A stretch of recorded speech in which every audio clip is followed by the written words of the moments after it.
The gun was in his hand when the knocking started. Ethan Cole stood in his Texas cabin barrel pressed under his chin finger on the trigger. 2 years of grief. 2 years of that empty bed. 2 years of wondering why he survived the fever when Emily and Thomas didn't. Then 3 soft taps at the door.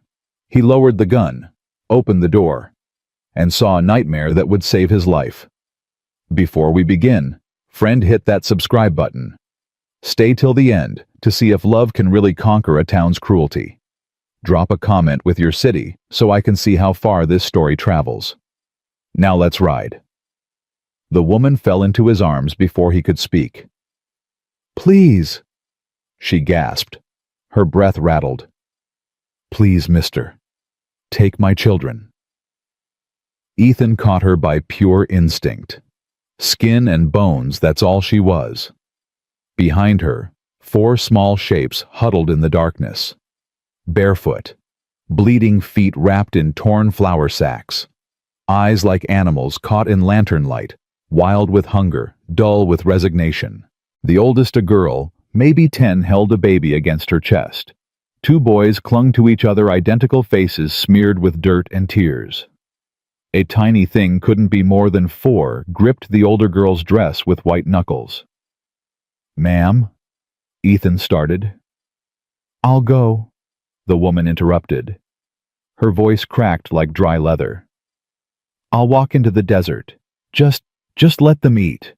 1 meal, please God, 1 meal." Ethan looked past her into the Texas night.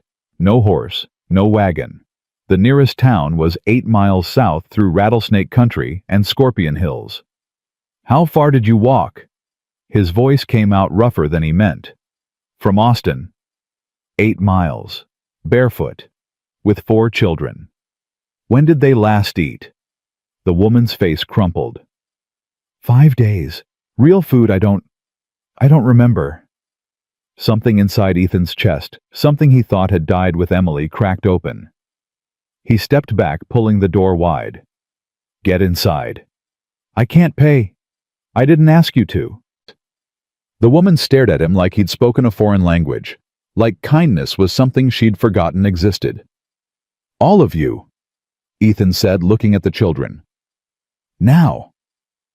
They moved like ghosts, silent, afraid even to hope. The oldest girl went first, protective, positioning herself between her mother and this strange man.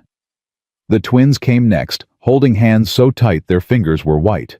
The little one stayed frozen until the older girl reached back. "Grace, come on." The child called Grace took 1 step, then another. Then she was inside, and Ethan was closing the door against the night wind. The cabin was 1 room, 1 bed, 1 table, 1 stove. Everything Ethan owned fit in this space, which wasn't much after selling everything that reminded him of Emily. Everything except her shawl, still hanging on the hook by the door. The woman saw it. Her hand reached out, then pulled back. "Go ahead," Ethan said. "You're shaking." "I couldn't. My wife's gone. She'd want you to use it." The woman's eyes filled with tears. She took the shawl with trembling hands, wrapped it around her shoulders like armor. Ethan moved to the stove, threw in kindling, struck a match. The fire caught quick. One thing he'd learned, living alone, was to keep tinder dry and close. "Sit," he said, not looking at them. "All of you." They sat at the table. The children stared at him, silent as stones. The woman clutched the baby, sleeping or unconscious, Ethan couldn't tell. Its lips were cracked and pale. He pulled out his supplies. Wasn't much. Jerky from last week's deer. Beans soaking in the pot. 3 eggs from his dying hens. Cornmeal. Lard. He cooked everything. The jerky went into the beans. The eggs got scrambled in the lard. The cornmeal became Johnny cakes on the griddle. His ration for the week. For 6 people, it was 1 meal. He didn't care. The smell of food hit the cabin like a physical thing. The little one, Grace, whimpered. The twins leaned forward, nostrils flaring. The oldest girl swallowed hard, trying to maintain dignity. When Ethan set the plates down, the children fell on the food like starving dogs. The twins ate with their hands shoveling beans into their mouths. Grace gnawed on Johnny cake grease running down her chin. The oldest girl ate slower, methodical, but her hands shook with every bite. The woman pushed her plate toward the baby. "Eat," Ethan said. She's sleeping. You're not." The woman looked at him. Really looked. Her eyes were gray, ringed with exhaustion and shame, and something else, a desperate, drowning hope. She ate. Tears streamed down her face as she chewed. She tried to hide it, turning away, but Ethan saw. He turned to the stove, gave her privacy. Shame was a private thing, especially for the starving. When the plates were empty, the children sat back. The twins' eyes glazed over the first fullness they'd felt in days. Grace climbed down from her chair, walked to Ethan without asking, and crawled into his lap. His body went rigid. He hadn't held a child since Thomas died. Grace's head rested against his chest. She weighed nothing, less than nothing. He could feel every rib through her threadbare dress. Slowly, carefully, he wrapped one arm around her. She sighed and fell asleep. "I'm sorry," the woman said quickly. She's not usually. It's all right." They sat in silence. The fire crackled. The baby's breathing evened out. The twins slumped against each other by the stove. The oldest girl watched Ethan with fierce, protective eyes. "My name's Clara Bennett," the woman said finally. "This is Rose." She gestured to the oldest. "Henry and Samuel." The twins. "Grace." The child in Ethan's arms. "And Mary." The baby. "Ethan Cole." "Why are you helping us, Mr. Cole?" Ethan looked at Grace's sleeping face. Thin, hollow, bones sharp under skin. "Because someone should have done it sooner." Clara's face crumpled. She covered her mouth, shoulders shaking. Rose moved to her mother's side, small hand on her back. Ethan waited until Clara composed herself. "What happened?" Clara took a breath. Let it out slow. "My husband died 3 months ago. Daniel. He was a blacksmith. Fever. Accident. Spooked horse kicked him in the head. Died instantly." Ethan nodded. Quick death. Merciful in its way. "The shop went to his brother," Clara continued. Her voice was flat empty. "The house too. Everything. Daniel had debts I didn't know about. His family said I couldn't pay them, so I had no right to stay. And the children. Daniel's first wife died giving birth to Rose. He married me 2 years later. Had the twins with me. Then she..." Clara's voice broke. "Then his brother said since I only gave him sons, not the land, I had no claim to the girls either. Said Rose and Grace should stay with the family." Ethan's jaw tightened. "He wanted to split you up." "I refused. So they threw us all out." Rose spoke for the first time. Her voice was older than her years. "Uncle James said Mama was wicked for keeping us from our rightful family."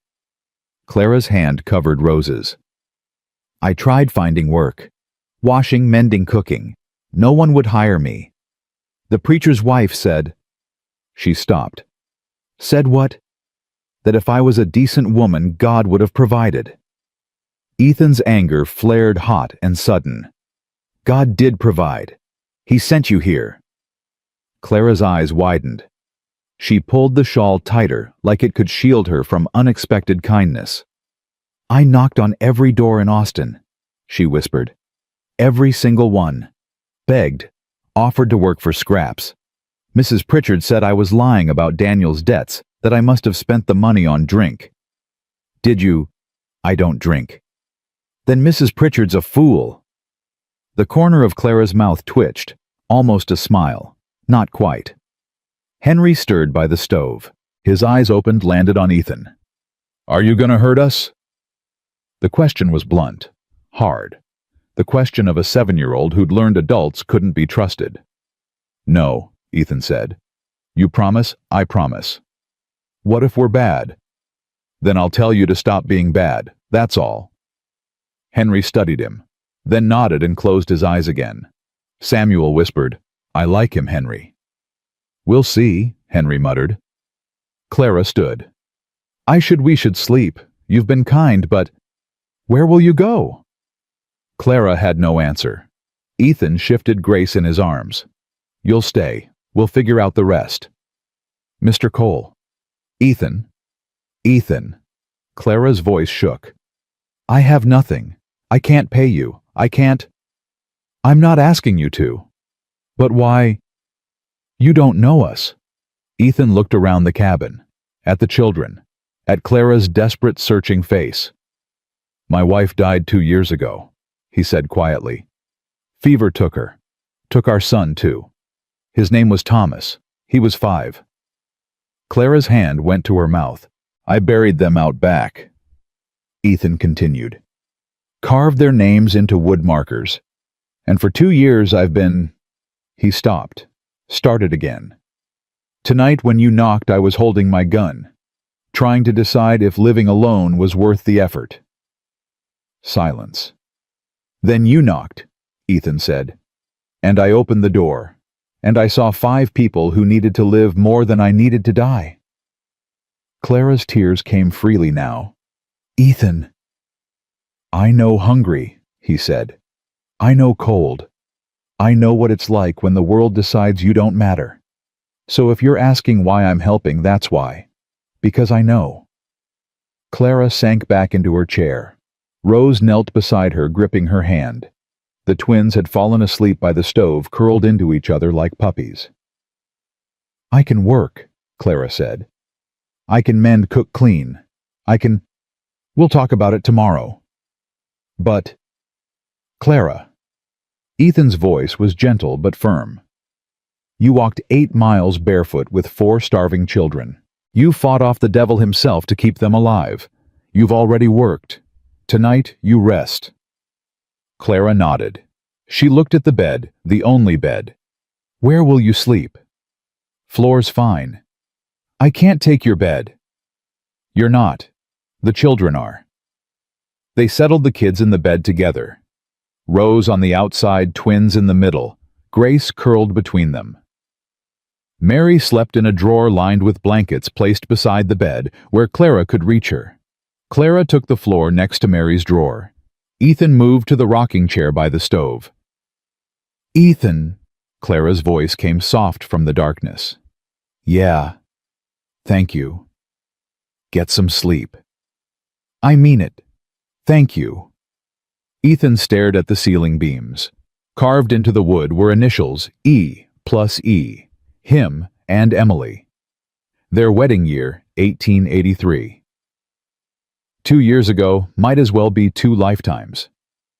The memories came whether he wanted them or not. Emily's laugh, her hand in his, the way she'd hum while cooking. Then the fever, the sweating, the seizures, the blood from her nose that wouldn't stop, and Thomas, small and pale, burning up in Ethan's arms. "Papa, I'm cold." "I know, buddy, I know." "Is Mama sleeping?" "Yeah, she's sleeping." "I'm tired too." "Then sleep, Thomas. I've got you." And Thomas had closed his eyes and never opened them again. Ethan had carved those initials the day they moved in. Now they mocked him. A monument to what the fever had taken. But tonight, for the first time in 2 years, the cabin wasn't silent. Someone breathed in the darkness. Someone stirred. Someone lived. A floorboard creaked. Clara stood there, silhouetted by moonlight through the window. "Can't sleep?" Ethan asked. "Too quiet," she admitted. "For weeks we've been. I'm used to noise. Danger. This feels safe, like a dream I'm about to wake up from." Ethan understood that feeling, the fear that goodness couldn't last, that the other boot would drop. "This is real," he said. "How do you know?" "Because I feel something again. For 2 years I've been numb, dead.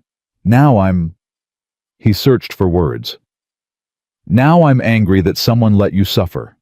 Now I'm scared those kids won't have enough to eat. Now I'm hoping you'll stay." Clara wrapped Emily's shawl tighter. The town thinks I'm shameless. The town's wrong. They called me improvident. Said Daniel's death was God's judgment for our debts. They're wrong about that too. Clara moved closer, sat in the chair across from him.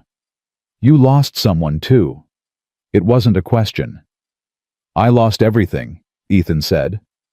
I'm sorry. So am I. They sat in the darkness.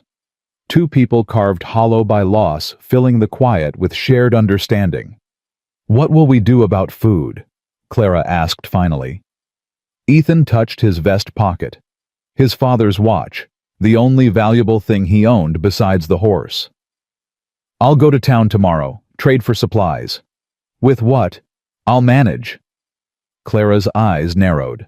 What are you planning to trade? Nothing you need to worry about. Ethan. Clara. He met her gaze. Let me do this. Let me help. We're supposed to be partners. We just met.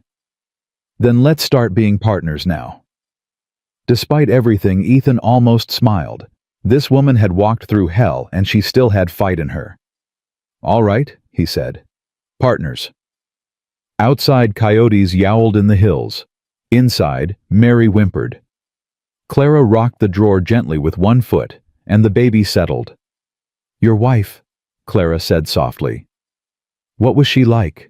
Ethan's throat tightened. Kind. Too kind for this world, maybe. She'd see a hurt animal and cry. She'd give her last dollar to a stranger. When the fever came, she made me promise to save Thomas first. But you couldn't save either. No. And you've been blaming yourself ever since. Ethan said nothing. The silence was answer enough. I blamed myself too, Clara said. When Daniel died, I wondered if I'd been a better wife. Maybe God would have spared him. Maybe if I'd given him more sons, his family would have let us stay. Maybe if I was prettier, stronger, smarter. Stop. Clara looked up. It's not your fault, Ethan said. And it's not mine. Bad things happen to good people. That's just the way it is. Then why does it hurt so much? Because we're still alive to feel it. Clara wiped her eyes. The preacher's wife said pain is God's way of teaching us. The preacher's wife is an idiot. This time Clara did smile. Small, but real. They sat together until the fire burned low. Until Clara's head began to nod. Until Ethan stood and guided her back to her spot on the floor. Sleep, he said. I'll keep watch. You need rest too. I will. Later. Clara lay down. Within minutes, her breathing evened out. Ethan returned to the rocking chair, looked at the ceiling beams, at the initials carved there. Emily, he whispered. If you sent her here, if this is some kind of sign, I'll do right by them. I promise. The cabin settled. The wind died down. And Ethan Cole, widower and rancher, sat in the darkness and felt something he hadn't felt in 2 years. Purpose.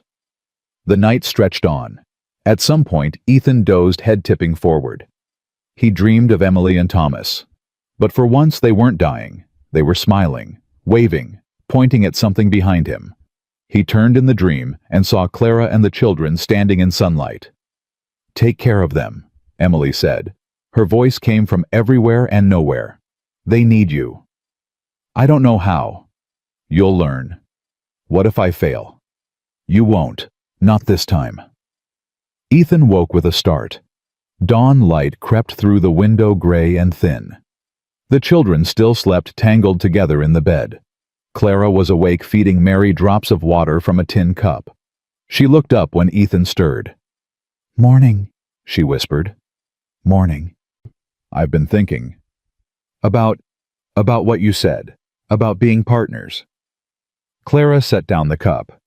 If we're going to do this, if we're really going to try, we need rules.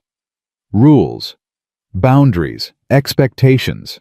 I won't be your charity case, Ethan. I won't be the pathetic widow you took pity on. That's not. I need to contribute. I need to feel useful, or I'll go mad. Ethan studied her. This woman who refused to break even when the world tried its hardest, who walked 8 miles barefoot, who offered to die so her children could eat. "All right," he said. "What do you propose?" "I'll cook, clean, mend, tend the animals if you have any. Teach the children their letters. In exchange, we get room and board until—" "Until what?" Clara's voice hardened. "Until you get tired of us. Until the town pressures you. Until it becomes too much. And if that doesn't happen, it always happens. Not here." Clara wanted to believe him. Ethan could see it in her eyes, that desperate, fragile hope, warring with a lifetime of disappointment. "Time will tell," she said finally.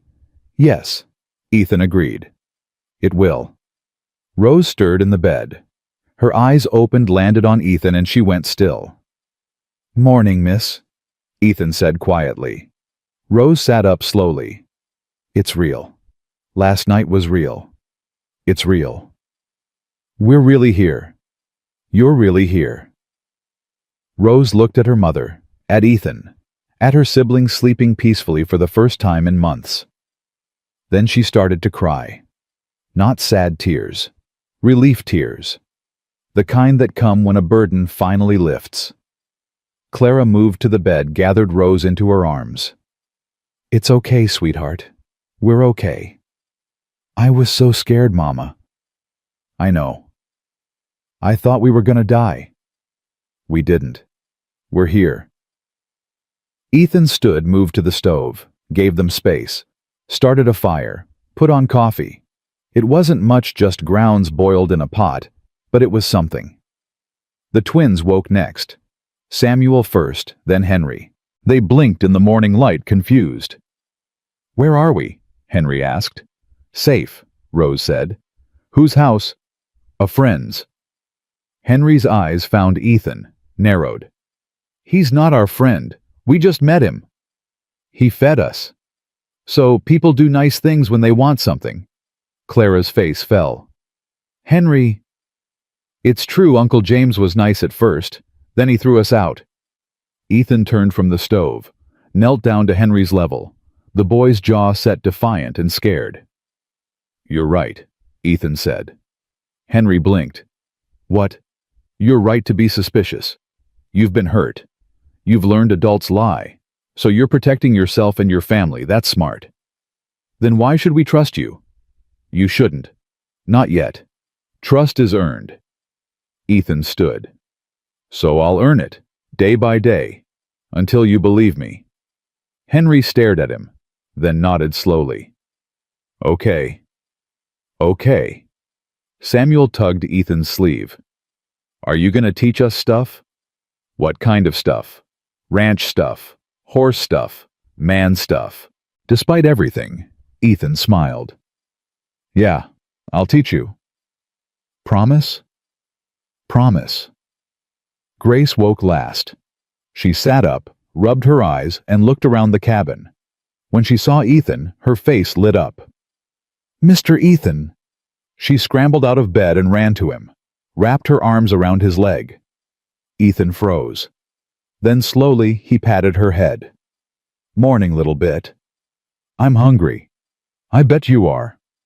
He looked at his supplies. Almost nothing left. Maybe enough cornmeal for Johnny cakes, some lard. That was it. He made breakfast, small portions. The children ate without complaint. Clara ate mechanically, already worrying about the next meal. When they finished, Ethan cleaned up. Clara tried to help, but he waved her off. "You rest today. Get your strength back." "I can't just sit." "You can. You will." Clara opened her mouth to argue, closed it, nodded. Ethan saddled his horse, a bay mare named Rosie, the only animal he hadn't sold. He tucked his father's watch into his vest pocket, checked his rifle. Clara followed him outside. The morning sun was already hot, promising another scorching Texas day. "Ethan!" He turned. Clara stood in the doorway, Emily's shawl around her shoulders, children clustered behind her. She looked like a painting, like something worth fighting for. "Be careful," she said. I will. And Ethan, her voice softened, thank you. For everything. He tipped his hat. Nothing to thank me for yet. I'll be back by evening. He rode toward Austin, leaving behind the first family he'd had in 2 years.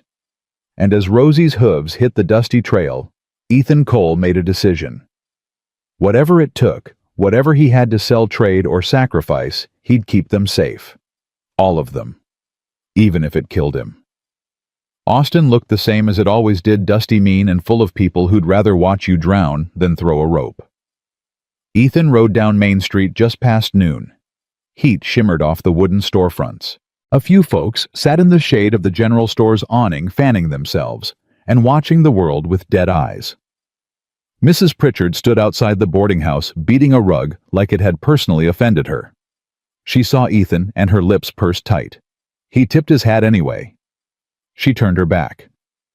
The Mercantile sat at the end of the street, 2 stories of weathered wood with a faded sign that read Henderson and Sons. Ethan had been trading there since he arrived in Texas 5 years ago. Back when Emily was alive and smiling and the world made sense. He tied Rosie to the hitching post and went inside.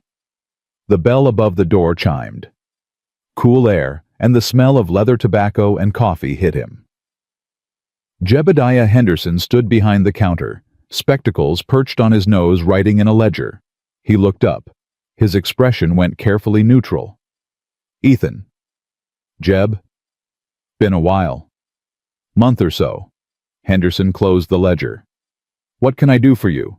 Need supplies. Flour, cornmeal, beans, salt, pork, lard. Enough for... Ethan hesitated. For a few weeks. Henderson's eyebrows rose. That's more than your usual. Got more mouths to feed. Heard about that. Henderson's voice went flat. Heard you took in the Bennett widow. Word traveled fast. Ethan should have expected it. That's right. And her brats. Ethan's jaw tightened. Her children. 4 of them, I heard, plus a baby. Henderson shook his head. That's a lot of responsibility, Ethan. Especially for a man who can barely keep his own ranch running. I'll manage. Will you? Because last I checked, you still owe me for last season's seed. Ethan's hand went to his vest pocket, felt the weight of his father's watch. The one thing left connecting him to the man who'd taught him to ride, to shoot, to treat people fair. I can pay. With what? Ethan pulled out the watch, set it on the counter between them. Gold case engraved with his father's initials. Worth at least $60. Henderson picked it up, turned it over, opened the case. The mechanism inside still ticked steady and true. Your pa's watch. Yeah. He gave this to you before he died. I remember. Henderson closed the case, set it down. I can't take this, Ethan. Why not? Because you'll regret it. This time next month, when the grief passes and you realize what you've done taking in a widow, her whole brood, you'll want this back. I won't. You will. They always do. Henderson pushed the watch across the counter. Charity's a fine thing, Ethan, but it don't pay bills. It don't feed mouths. And it sure as hell don't last when winter comes and supplies run short. This isn't charity. Then what is it? Ethan met his eyes. It's the right thing to do. Henderson sighed, rubbed his forehead. The Bennett woman. Her name's Clara. Fine, Clara. She came through town 3 weeks ago, begging at every door. You know what folks said? I can guess. They said she was lying. That Daniel Bennett drank away his money and she was covering for him. That she was too proud to do honest work and wanted handouts instead. Henderson leaned forward. They said she was trouble, Ethan. The kind of woman who brings bad luck. They said wrong. Maybe, maybe not. But now you've tied yourself to her, to those kids, and when the town turns on them, and they'll turn on you too. Let them. Ethan. Jeb. I don't care. Ethan's voice was quiet but hard as iron. I don't care what they think. I don't care what they say. Those children were starving. Clara walked 8 miles barefoot because everyone else slammed their doors. If that makes me a fool, fine. I'll be a fool. Henderson studied him for a long moment. Then he picked up the watch again. This'll cover the supplies, he said slowly. And your old debt. But Ethan there won't be credit after this. You understand, whatever happens, you're on your own. Understood. Henderson nodded. Started gathering supplies from the shelves. 50 pounds of flour, 20 pounds of cornmeal. Beans, rice salt sugar lard. 2 slabs of salt pork wrapped in brown paper. Coffee. Dried apples. He packed everything into crates, then helped Ethan load them onto Rosie. Ethan, Henderson said as Ethan prepared to leave. For what it's worth, I hope you're right about her. I am. But if you're wrong, I'm not. Ethan rode north out of town, supplies secure. The sun beat down merciless.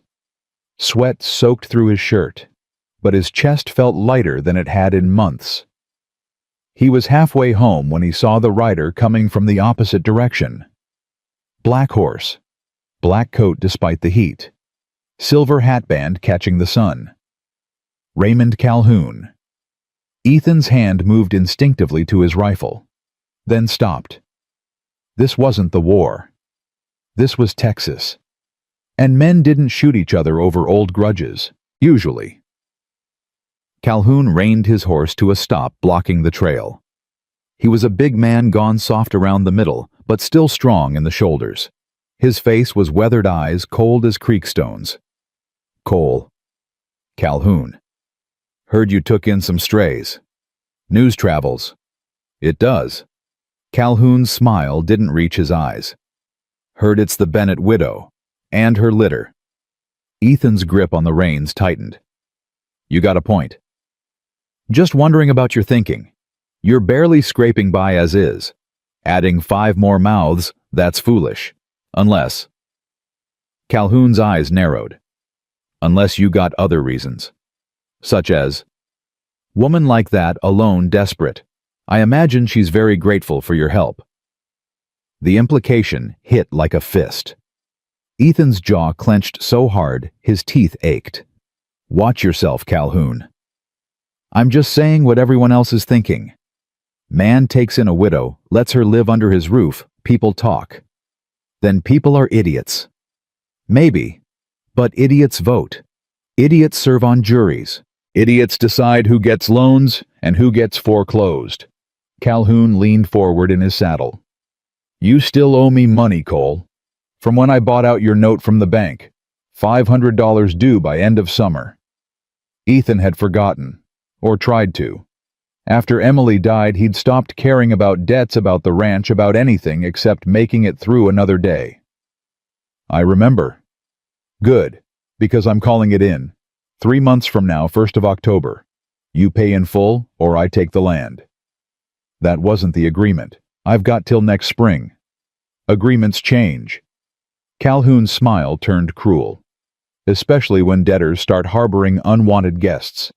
Makes a man look unstable, unreliable. You can't. I can. Check the contract. There's a morality clause. If I deem you unfit to manage the property, I can accelerate repayment. Ethan's blood went cold. You're threatening me because I helped someone. I'm protecting my investment. That land's worth 3 times what you owe. Railroads coming through. Tracks will run right past your property. I could sell it for a fortune. So this isn't about morality, it's about money. It's always about money. Calhoun gathered his reins. 3 months, Cole, $500, or you and your little charity project find somewhere else to live. He rode off, leaving Ethan alone on the trail with rage burning in his chest. $500. He didn't have 50. The watch had bought food, nothing more. And even if he sold everything, Rosie, his saddle, his rifle, he'd maybe get 200. He rode home in silence, mind churning through options, none of them good. Clara was in the garden when he arrived, pulling weeds from the small plot beside the cabin. Rose helped her, showing the twins which plants to keep and which to pull. Grace sat in the dirt, playing with pebbles. Mary slept in the shade, wrapped in a blanket. They looked peaceful, happy. Ethan's chest ached looking at them. Clara stood when she heard Rosie's hooves. Her face lit up, then fell when she saw his expression. What happened? Nothing.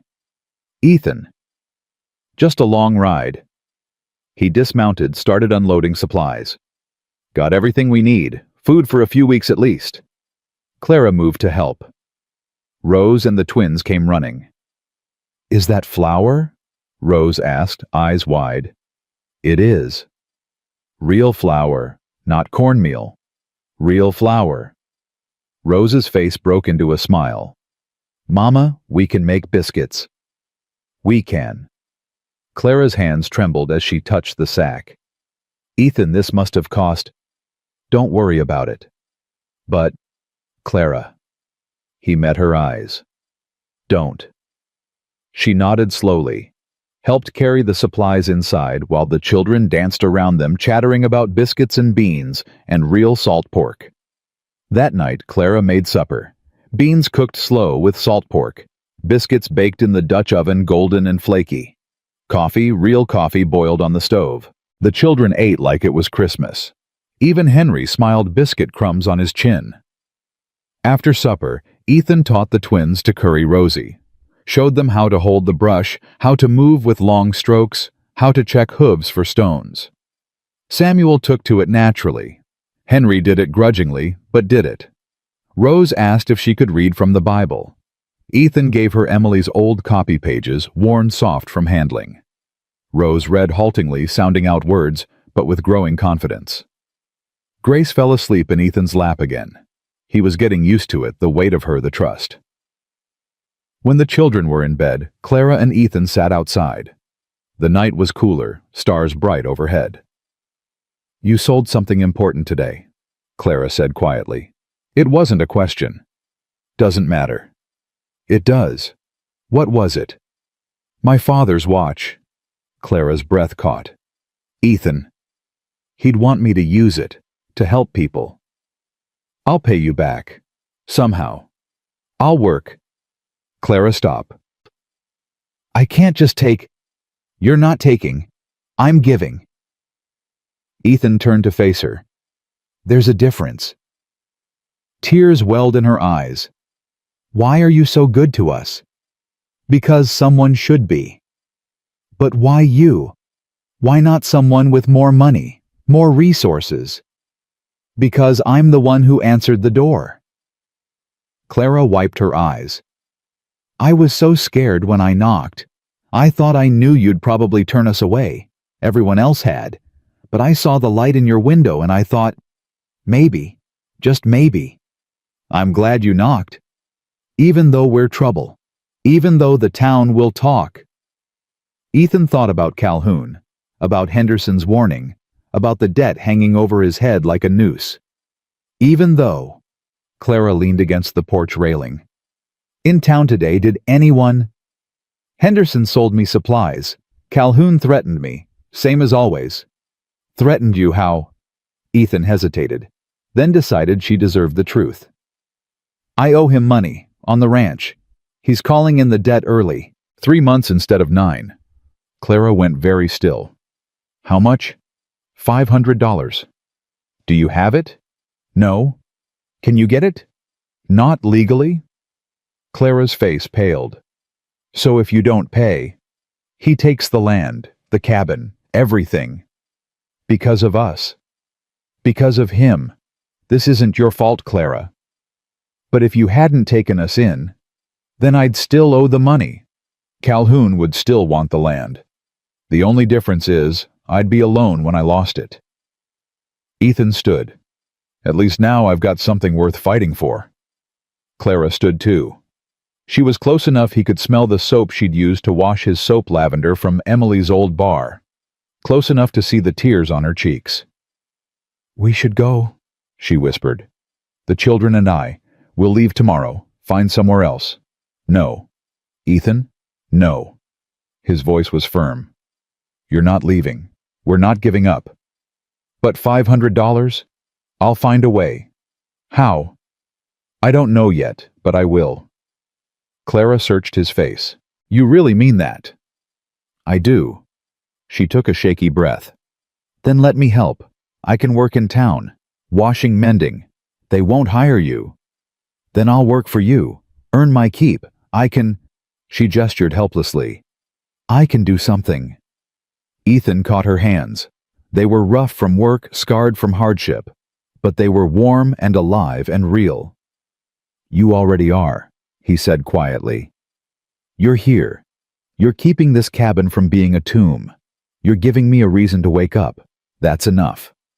It's not enough to save the ranch. Maybe not, but it's enough for tonight.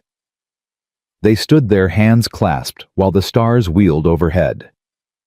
Finally, Clara said, I don't know how to thank you. Then don't. Just stay. Help me make this place a home again. For how long? Long as you want. Clara's grip tightened. What if what I want is forever? Ethan's breath caught. The question hung between them, heavy with possibility. Then forever's what you'll get, he said. Clara's eyes searched his. Then slowly she leaned forward and pressed her forehead to his shoulder. Ethan's arms came around her. She fit there in the circle of his embrace like she'd been made for it. They stood that way until the night breeze picked up and Clara shivered. Go inside, Ethan said. Get warm. What about you? I'll be in soon. Clara hesitated, then went inside, leaving Ethan alone with the stars and his thoughts. He looked toward Emily's grave. The wooden marker was just visible in the moonlight. I think I'm falling for her, he whispered. Is that wrong? Is it too soon?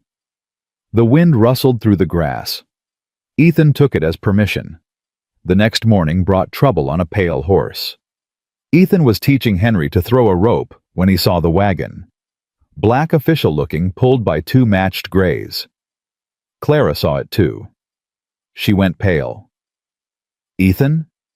Stay inside with the children. But, please. She gathered the kids and ushered them into the cabin.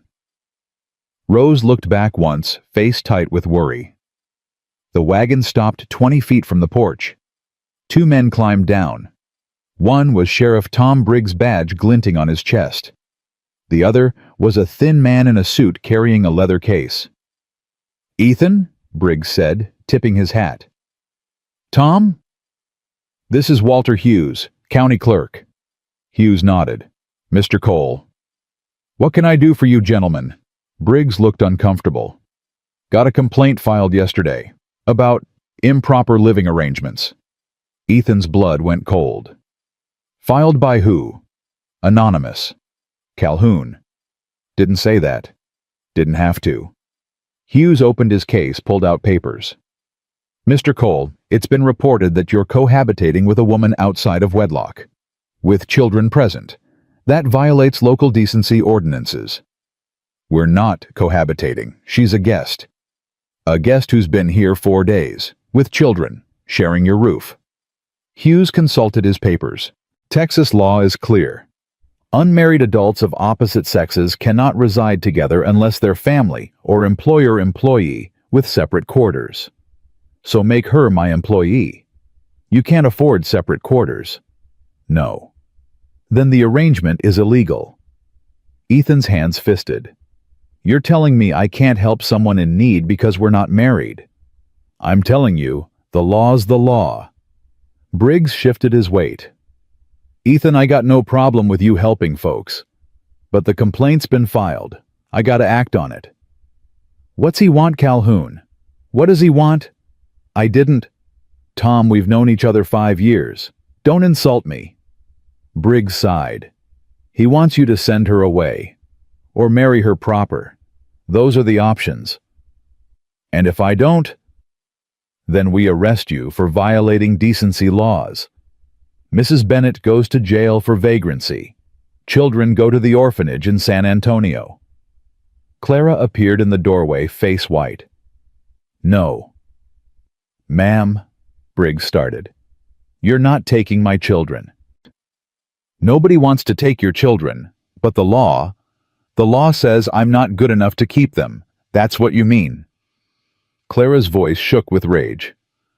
I walked 8 miles barefoot to save them. I begged, I bled, I did everything right. And you want to throw them in an orphanage because I accepted help. Hughes looked away. Briggs had the decency to look ashamed. Ethan stepped forward. How long do I have?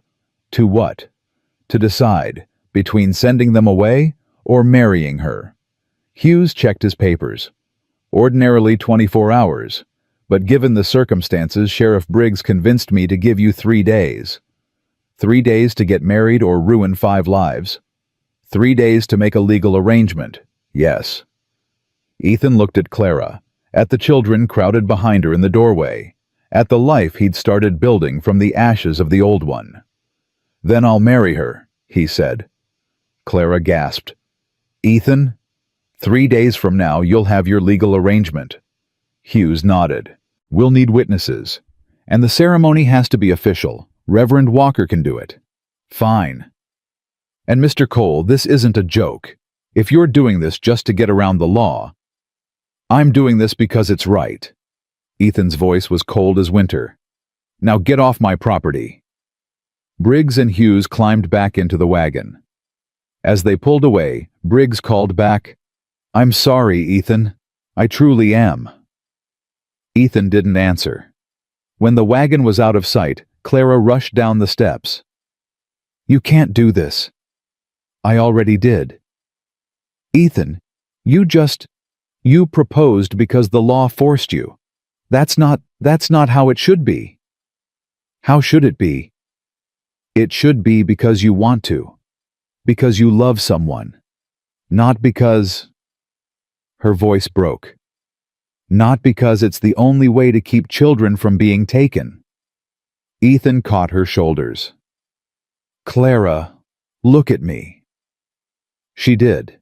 Her eyes were red tears streaming. I'm not marrying you just because of the law, he said.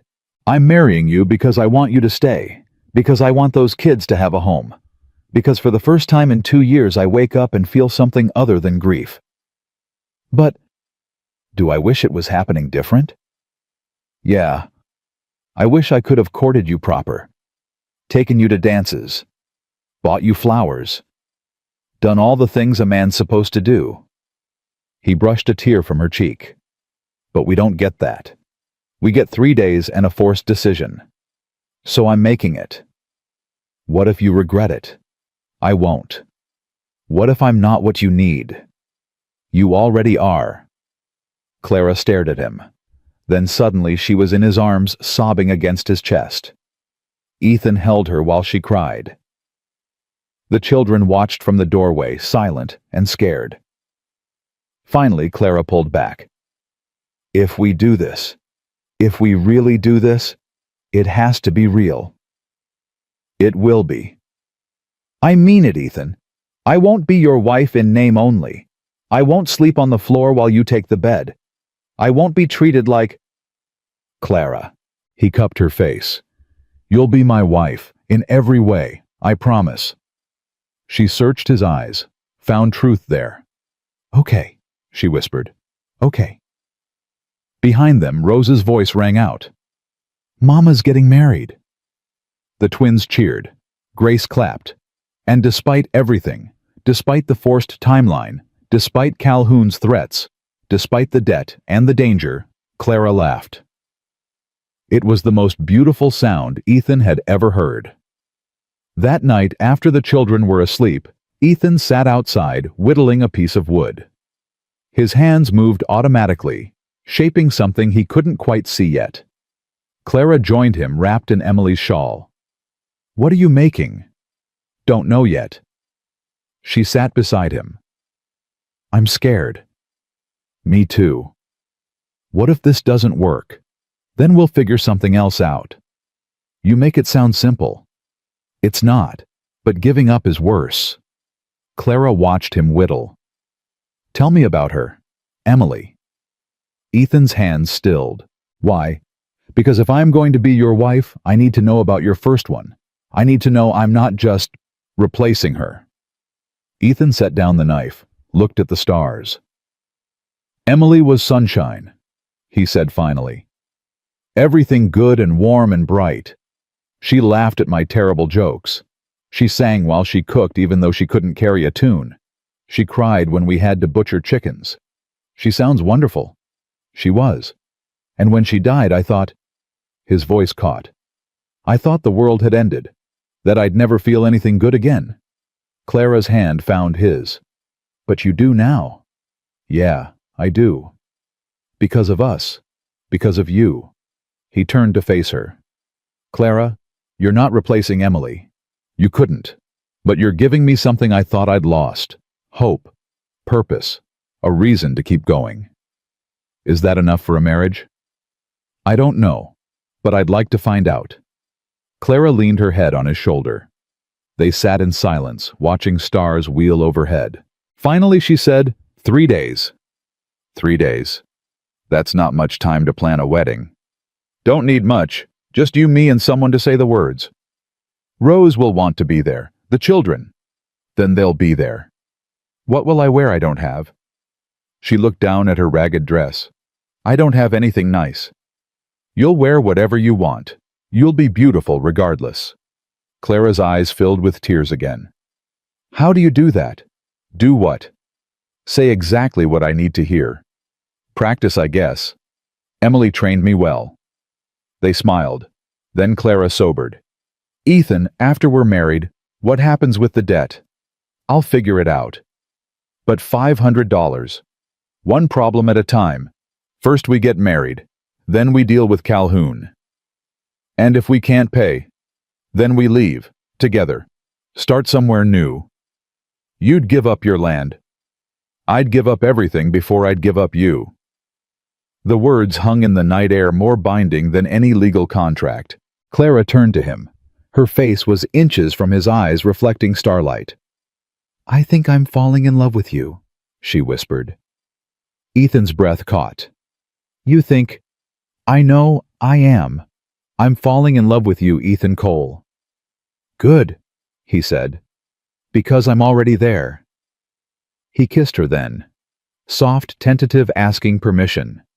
She gave it, leaning into him, hands fisting in his shirt. When they broke apart, both were trembling. 3 days, Clara said.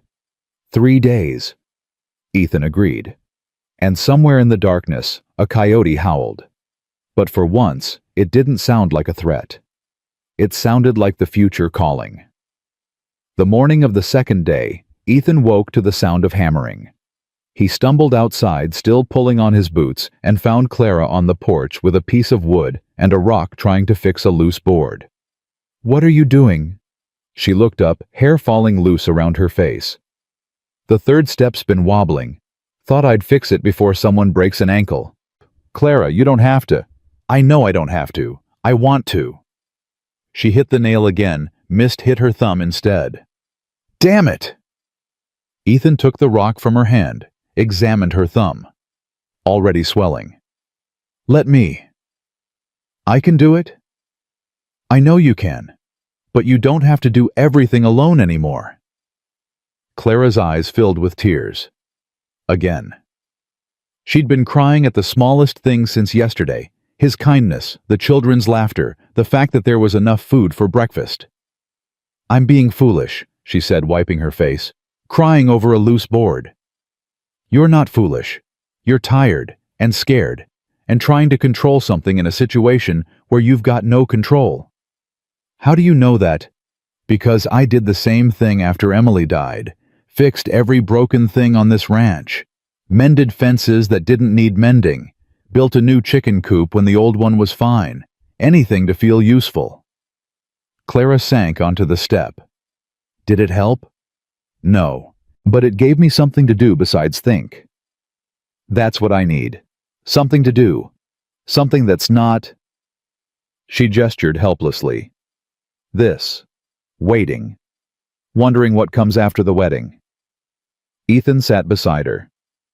What do you want to come after? I don't know. A life, I suppose.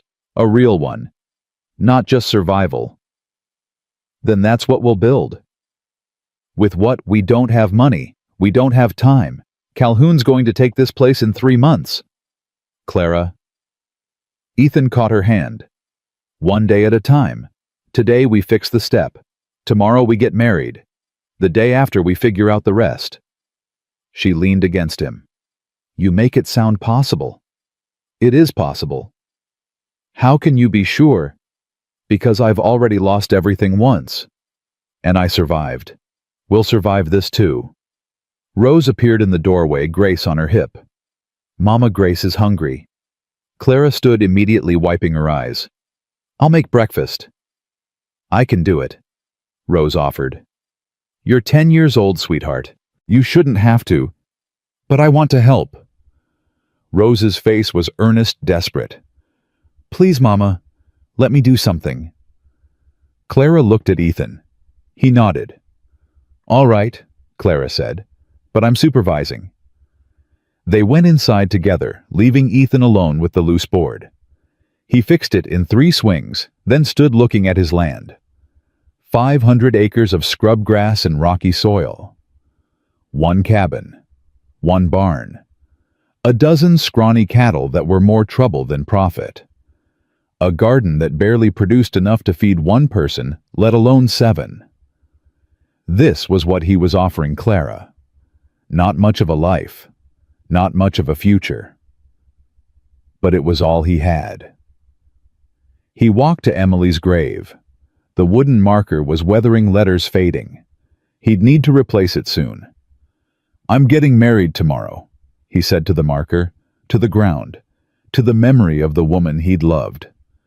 Her name's Clara. She's got 4 kids and a baby. She's brave and fierce and scared out of her mind. And I think you'd like her. The wind picked up, rustling through the grass. I'm not forgetting you, Ethan continued. I'm never going to forget you. But I can't keep living in the past. Thomas wouldn't want that. You wouldn't want that. He touched the marker. I hope wherever you are, you're at peace. And I hope you understand why I'm doing this. Behind him, footsteps. He turned to find Clara standing there, Grace holding her hand. Sorry, Clara said.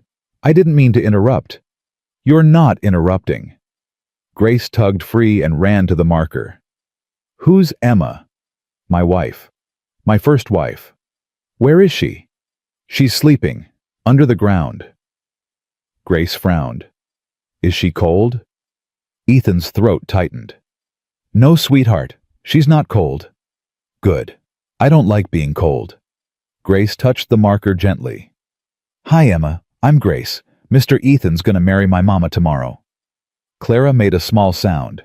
Half laugh, half sob. Grace continued, oblivious. Mama says you were nice. I bet you were real pretty too, like Mama. She patted the marker. Don't worry. We'll take good care of Mr. Ethan. She skipped back to Clara, leaving Ethan standing there with his heart in pieces. Grace, Clara said shakily. You can't just... It's fine, Ethan managed. She's fine. Clara searched his face. Are you sure? Yeah. He took a breath. Yeah, I'm sure. They walked back to the cabin together. Grace ran ahead, already distracted by a butterfly. Clara stayed close to Ethan's side. I'm afraid, she admitted quietly. Of what? That I'll never be enough. That you'll always wish. Stop. Ethan caught her arm, turned her to face him. Clara, I loved Emily. I'm not going to lie and say I didn't. But she's gone. And you're here. And what I feel for you, that's real. That's not a replacement or a substitute. That's new. How do you know? Because when I'm with you, I don't feel like I'm trying to recreate the past. I feel like I'm building something different. Something that's ours. Clara's eyes searched his. Do you mean that? Every word. She rose on her toes and kissed him.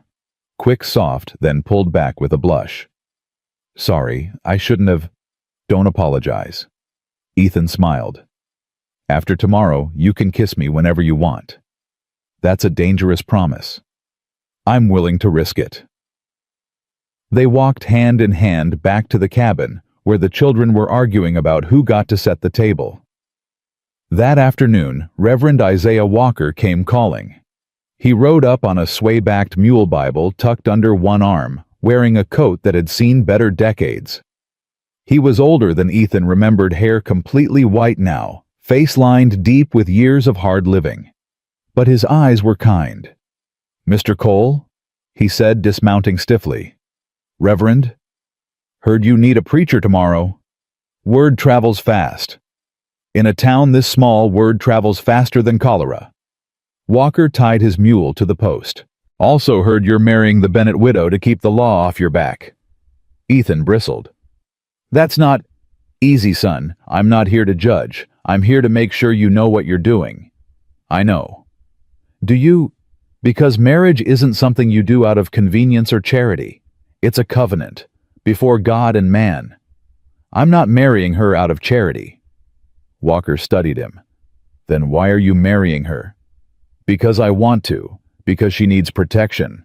Because those kids need a father." Ethan met the old man's eyes. "Because when she's in the room I can breathe again. Is that enough reason?" Walker's expression softened. "That's the best reason I've heard in 30 years of performing weddings."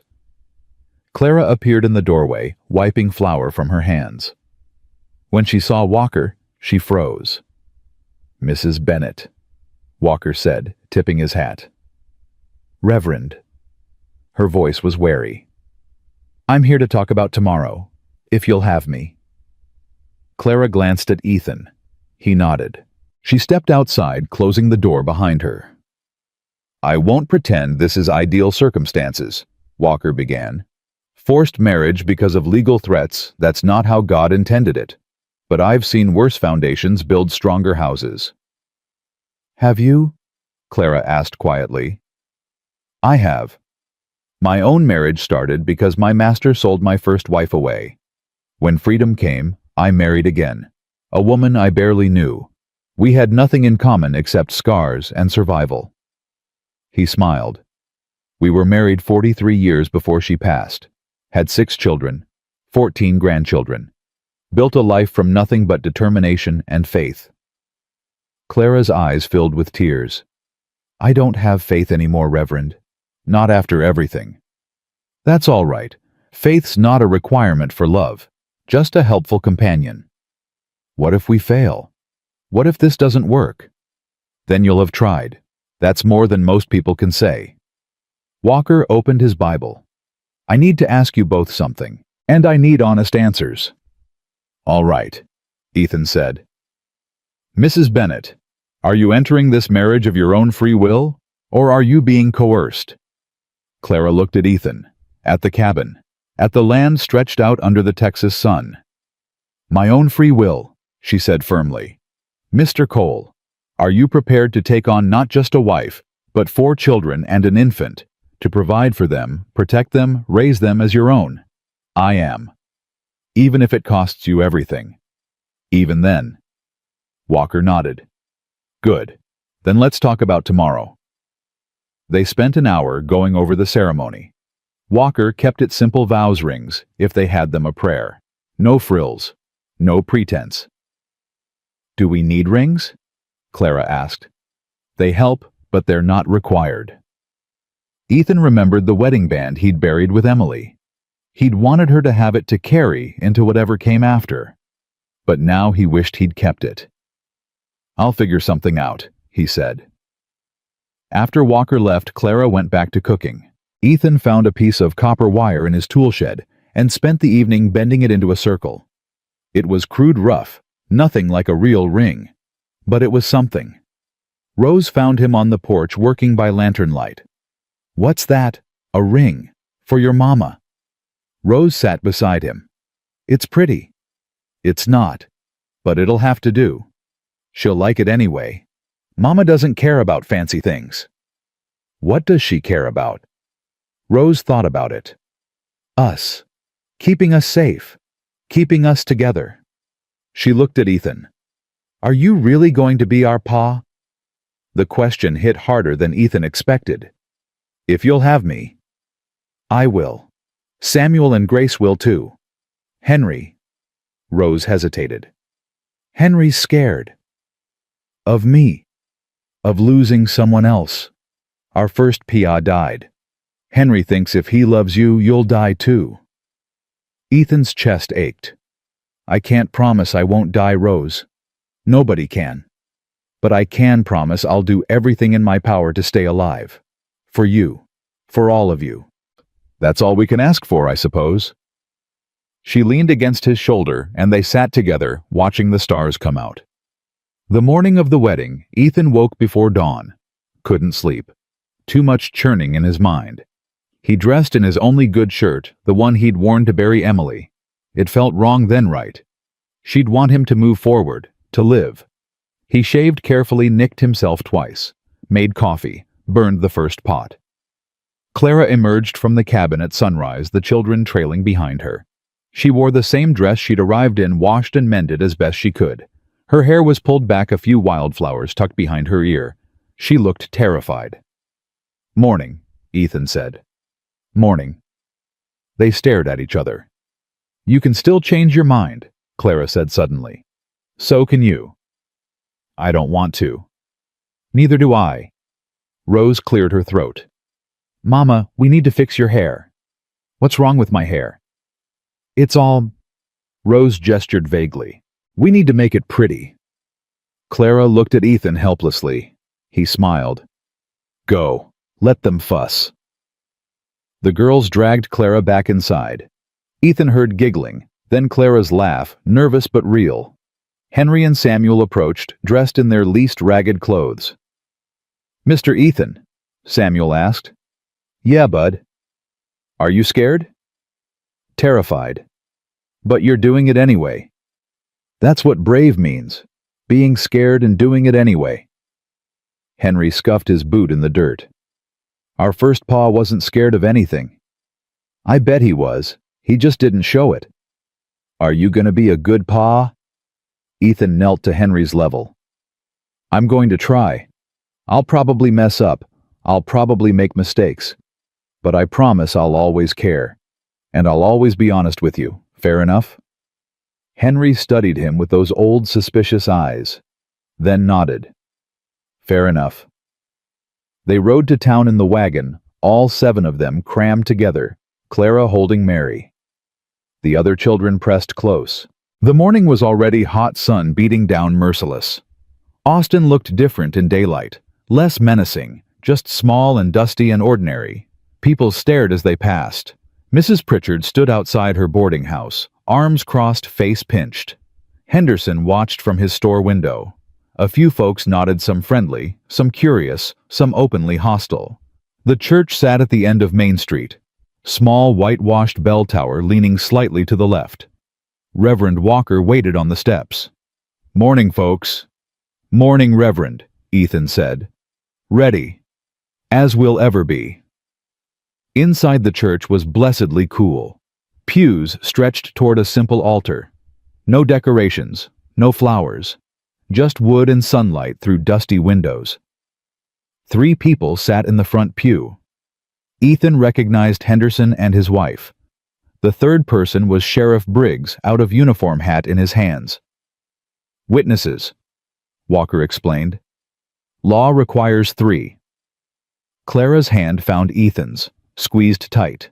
They walked down the aisle together, children following. Rose carried Grace. The twins held hands. Mary slept in Clara's arms.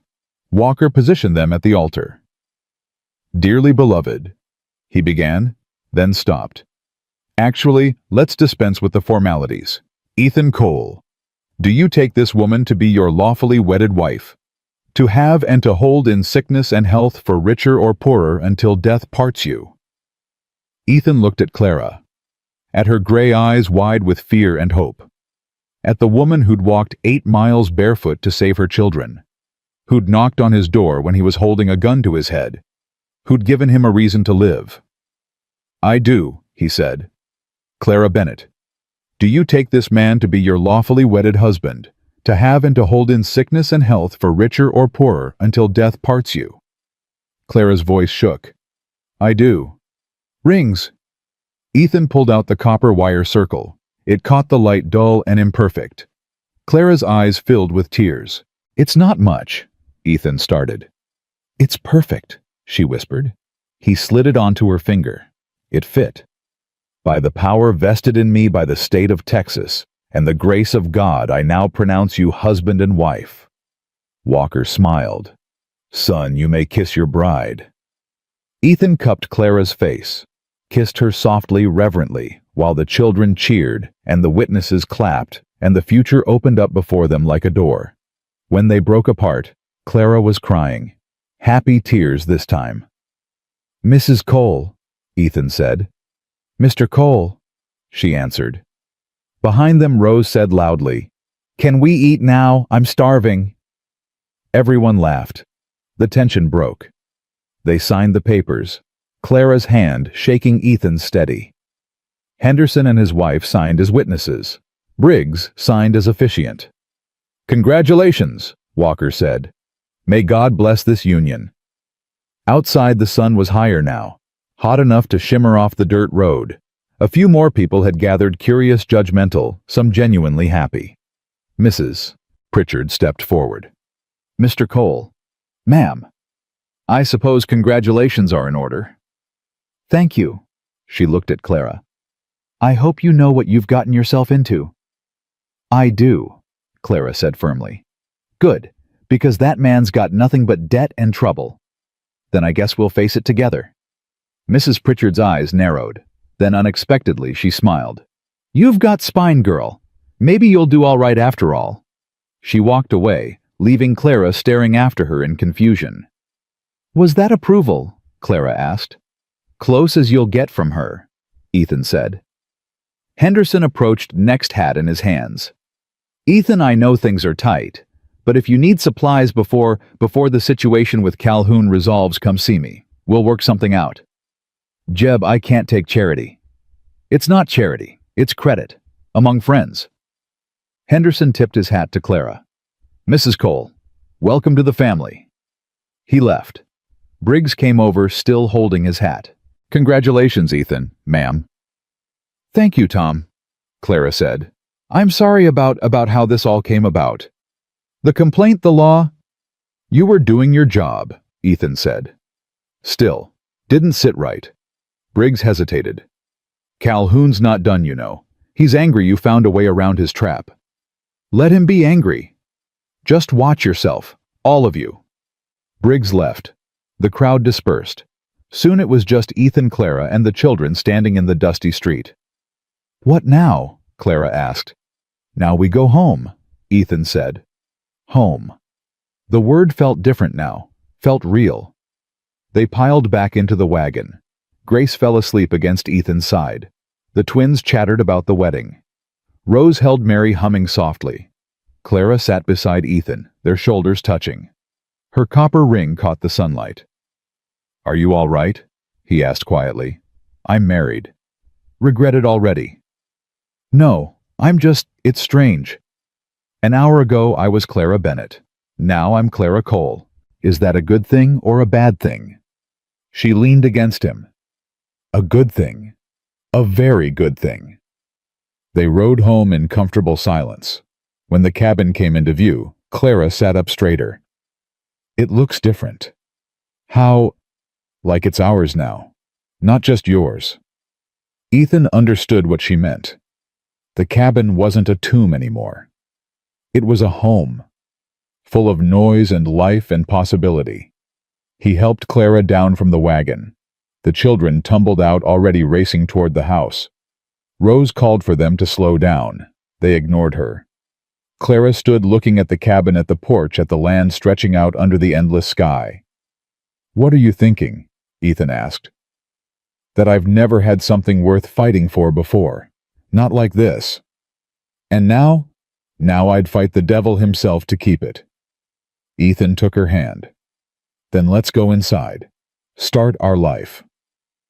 They walked to the cabin together, husband and wife, partners against whatever came next. And for the first time since Emily died, Ethan Cole felt like he was exactly where he was supposed to be. That night, after the children were asleep, Ethan and Clara stood outside under the stars. The first night of their marriage, the first night of their future. "I'm scared," Clara admitted. Of what? Everything. Calhoun, the debt. What happens if we can't pay? We'll figure it out. How can you be sure? Because we're not alone anymore. We've got each other. Clara turned to him. Ethan, I need you to know I'm going to be a good wife. I'm going to work hard. I'm going to... He kissed her, slow and deep and full of promise. When they broke apart, both were breathless. You don't have to prove anything, he said. You're already everything I need. But, Clara, I married you because I want you, not because I need a housekeeper or a cook or someone to mend my shirts. I want you, as you are. Tears streamed down her face. No one's ever said that to me before. Then everyone else was a fool. She kissed him again, and again, until they were stumbling toward the cabin, hands tangled together, hearts pounding. Inside, in the darkness, they built something new, something that was theirs alone. And outside, the stars wheeled overhead, indifferent and eternal, while two broken people made each other whole. The first week of marriage passed in a blur of work and adjustment. Clara reorganized the cabin with ruthless efficiency, claiming corners and shelves as her own. The children settled into routines, Rose helping with cooking, the twins learning to mend fences, Grace following Ethan like a shadow. But the debt hung over everything like storm clouds. Ethan counted his assets every night after Clara fell asleep. 12 cattle worth maybe $15 each. $180 if he could find a buyer. Rosie the horse $50. His rifle $20. His saddle $15. Tools maybe $30 total. $315. Still short by nearly $200. He was running the numbers for the 100th time when Clara's voice cut through the darkness. I can hear you thinking from here. Ethan turned. She sat up in bed, blanket clutched around her shoulders. Moonlight through the window painted her silver. Didn't mean to wake you. You didn't. I can't sleep either. She moved to sit beside him at the table. How bad is it? Bad. Tell me the truth, Ethan. All of it. So he did. Every number. Every calculation. The gap they couldn't close no matter how he rearranged the figures. Clara listened in silence. When he finished, she was quiet for a long moment. We could run, she said finally. What?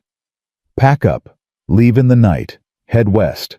Calhoun can't take land from someone who's not here. He'd come after us. Maybe. But we'd have a head start. We could disappear. Change our names. Start over somewhere he'd never find us. Ethan had thought about it, late at night when desperation clawed at him. But running meant giving up, meant teaching the children that when things got hard, you abandoned everything you'd built. No, he said. Why not? Because this is our home now, yours and mine and the children's. I won't let Calhoun steal it without a fight. But if we can't pay, then we'll find another way. Clara's hand covered his. What other way is there? Ethan didn't have an answer. The next morning, Henry came running into the cabin while Clara was frying eggs. Mr. Ethan, come quick. Ethan dropped the bucket he was carrying. What's wrong? It's Rosie. She's down in the north pasture, and she won't get up. They ran. Ethan's heart hammered. If Rosie was sick or injured, that was $50 gone. $50 he couldn't afford to lose. They found her lying on her side, breathing hard. Her belly was swollen flanks, slick with sweat. Clara knelt beside the horse hands, moving over her with surprising expertise. She's foaling, Clara said. What? That's not possible. She's never been near a stallion. Ethan stopped, thought back. 6 months ago, before Emily died, there'd been a wild Mustang causing trouble. He'd chased it off twice before it disappeared. It's possible, Clara said. And it's happening now. Henry, get me clean rags. Samuel, water. Rose, take Grace and Mary inside. The children scattered. Ethan knelt beside Clara. What do you need me to do? Hold her head. Talk to her. Keep her calm. Have you done this before? My father bred horses. I grew up doing this. Her hands moved confidently, checking Rosie's progress. She's in trouble. The foal's positioned wrong. Can you fix it? I can try. For the next hour, Clara worked while Ethan held Rosie's head and whispered reassurances. The mare thrashed and screamed. Clara's arms disappeared inside the horse face, tight with concentration. Come on, baby, Clara muttered. Come on, turn for me. That's it. Almost there. Finally, with one last heave, the foal slid free. Small, wet, completely still. No, Clara breathed. She grabbed rags, wiped the foal's nose and mouth, rubbed its chest hard. Nothing. Come on! Come on! Clara pressed harder. Breathe, damn you! The foal's chest hitched. Once. Twice. Then it was coughing, gasping alive. Ethan's legs nearly gave out with relief. Rosie lifted her head, nickering softly. The foal, a little bay filly with a white blaze, struggled to stand on wobbly legs. Clara sat back in the dirt, covered in blood and birth fluids, tears streaming down her face. You did it, Ethan said. We did it. She laughed, wild and exhausted. We've got a new horse. How much is a foal worth? Depends, but if she's healthy and we can train her $50, maybe more. $50. Not enough to close the gap, but something. A start. Ethan pulled Clara into his arms, kissed her hard. You're amazing. I'm covered in horse blood. Still amazing. That night they celebrated with extra biscuits and preserves Henderson had included with the last supply order. The children took turns naming the foal Rose suggested, Hope Samuel wanted, Lightning Henry proposed Dirt because the filly kept rolling in it. They settled on Star because of the white blaze. She's ours, Grace asked, eyes wide. She's ours, Clara confirmed. Forever. Forever. Grace threw her arms around Clara's neck. Best day ever. But the good feelings didn't last. 3 days later, Ethan was in town buying nails when he ran into Calhoun outside the saloon. Cole. Calhoun's voice was oil-slick smooth. Heard you had some excitement at your place. New foal. Word travels. It does. Also heard your wife delivered it. Quite the skilled woman you married. She is. Makes me wonder what else she's skilled at. Calhoun's smile was ugly. Must be mighty grateful for everything you've done for her. Taking in her and all those brats. Ethan's fist clenched. Watch your mouth. Just making conversation. Calhoun stepped closer. But since we're talking, you've got 8 weeks left. 8 weeks to come up with $500. How's that going? I'll have it. Will you? Because I've been doing some math. That foal might fetch 50 if you're lucky. Your cattle maybe 200. Sell everything you own, you're still short. Then I'll find another way. There is no other way. Face it, Cole, you're finished. That land's mine, and there's nothing you or your little charity bride can do about it. Ethan stepped forward. Calhoun's hand went to his hip where a pistol rested. Go ahead, Calhoun said softly. Give me a reason. Sheriff Briggs appeared from nowhere. Gentlemen, problem here. No problem, Sheriff, Calhoun said, still smiling. Just discussing business. Right, Cole? Ethan forced himself to step back. Right. Calhoun tipped his hat and walked away. Briggs waited until he was out of earshot. Ethan, you can't let him bait you. He threatened my wife. He insulted your wife. There's a difference. If you hit him, he'll have you arrested. If you shoot him, you'll hang. Either way, Clara and those kids end up alone. So I do nothing. You stay smart, stay calm. Find a way to pay him that doesn't involve violence. There is no way. Briggs's expression was pitying. Then I'm sorry, son. I truly am. Ethan rode home in black fury. When he arrived, he found Clara in the garden, pulling weeds with Rose. One look at his face, and Clara knew. What happened? Calhoun. What did he say? Doesn't matter. Ethan. I said it doesn't matter." His voice came out harsher than intended. Rose flinched. Grace started crying. Clara stood slowly. "Children, go inside." "But Mama..." "Now." They fled. Clara waited until the door closed before turning on Ethan. "Don't you dare take your anger out on them." "I wasn't..." "You were. You shouted. Grace is terrified. Rose thinks she did something wrong." Guilt crashed over him. "I'm sorry. I didn't mean..." "What did Calhoun say?" "He insulted you. Implied things. And I couldn't do anything because if I hit him, he wins. If I shoot him, I hang. I'm trapped." Clara's face softened. She crossed to him, took his hands. "We're trapped. Together. Remember, I hate this. I hate feeling helpless. I know, but we don't have the luxury of rage right now. We need solutions. I'm out of solutions." "Then we find new ones." Clara's voice was firm. "I can work. Take in laundry mending. The town won't hire you. Some of them will. Henderson's wife might. Other women who know what it's like to struggle. Clara, even if you made $10 a week, which you won't, we don't have enough weeks. Then what do you suggest? We give up." "No, I don't know. I just..." Ethan's voice broke. "I can't lose this. I can't lose you and the children. Not when I just found you." Clara pulled him close. "You won't. We'll figure this out." But neither of them believed it. That night, after everyone else was asleep, Ethan found Rose sitting on the porch. "Shouldn't you be in bed?" "Couldn't sleep." She looked up at him. "Are we going to lose the house?" Ethan considered lying. Decided she deserved the truth. "Maybe." "Because of the money you owe?" "Yes." "How much too much?" Rose was quiet for a moment. Then she reached into her pocket and pulled out a silver dollar. "What's that?" "It was my first pause. He gave it to me before he died. Said to keep it for emergencies." She held it out. "This is an emergency." Ethan's throat closed. "Rose, I can't..." "Please, I want to help. I want to do something." He took the coin. It was warm from her pocket, worn smooth.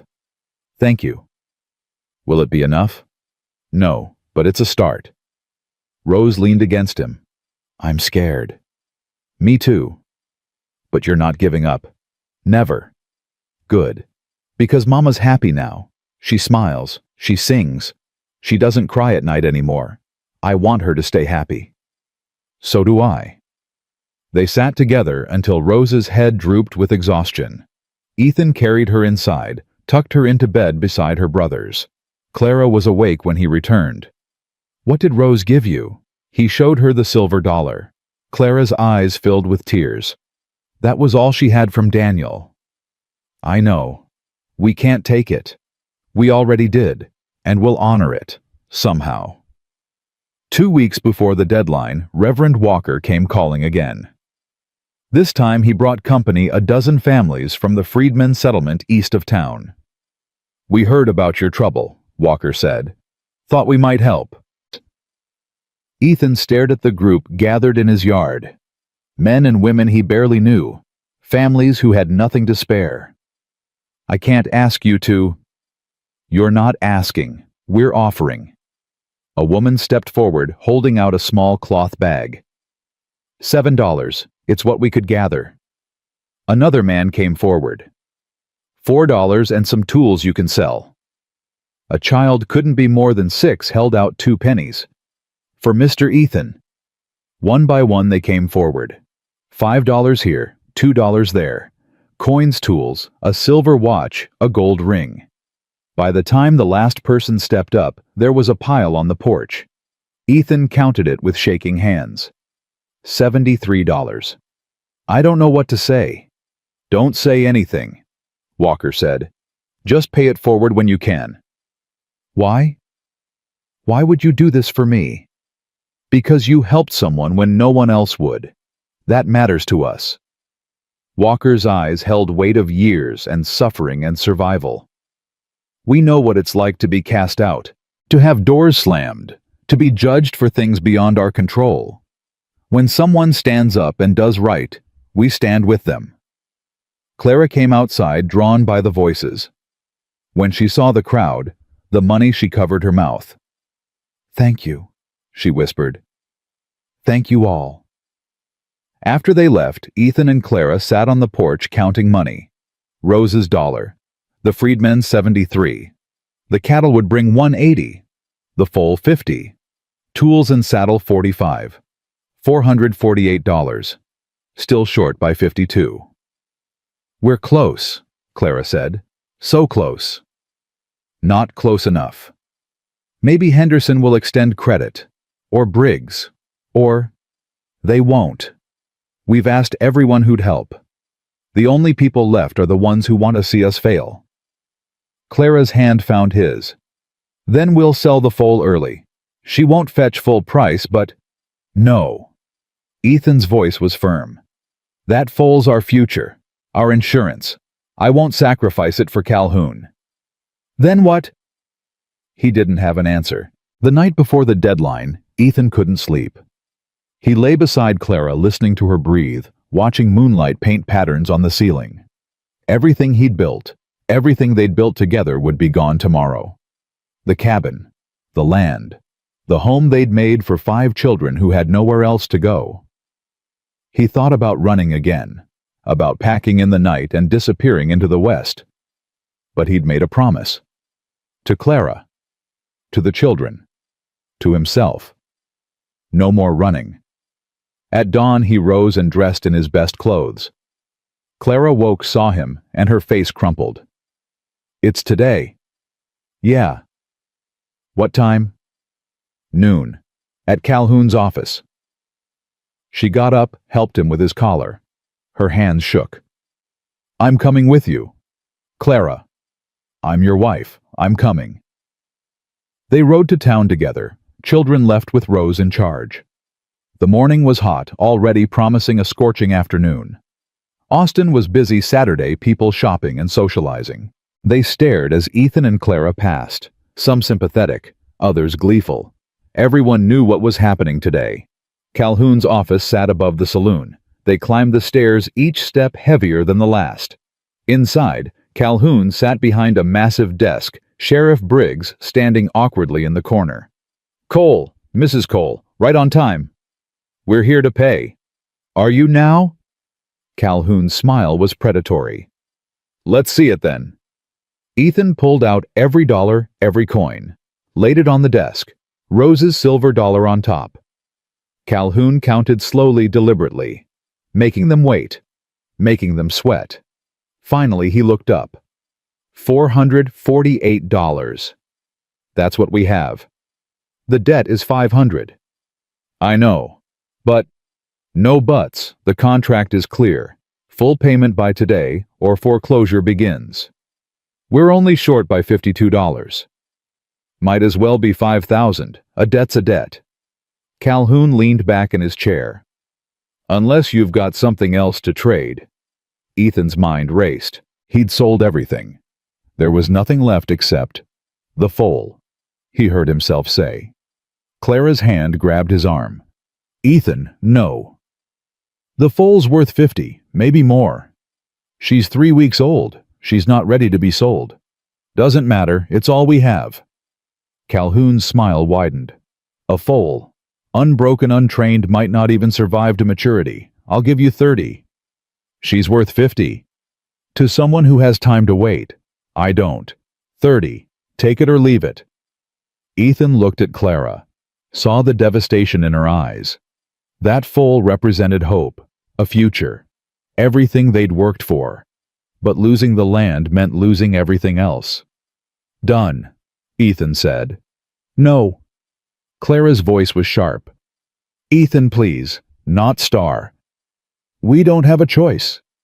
"There's always a choice." "Not today, there isn't." Tears streamed down Clara's face, but she nodded, because she understood. Sometimes survival meant sacrificing the things you loved. "I'll have the foal delivered by evening," Ethan said. Calhoun counted out $30, added it to the pile. 478, still short by 22. You said 30 was enough. I said I'd give you 30 for the full. Doesn't change what you owe. Calhoun's expression turned cruel. You're still short, Cole, by $22, which means I'm still taking the land. Ethan's world tilted. You lied. I did no such thing. You assumed. That's not my fault. You son of a... Briggs moved forward. Easy, Ethan. He tricked us. We gave him everything, and he... I told you the debt was 500. Calhoun interrupted. That hasn't changed. Not my problem, you can't count. Clara's voice cut through the rage. Wait. Everyone turned. She was pulling something from around her neck, a gold locket. Ethan had never seen her wear it. It was my mother's, she said quietly. The only thing I have left from her. It's worth at least 25. Clara, no. She ignored him, set the locket on Calhoun's desk. Take it.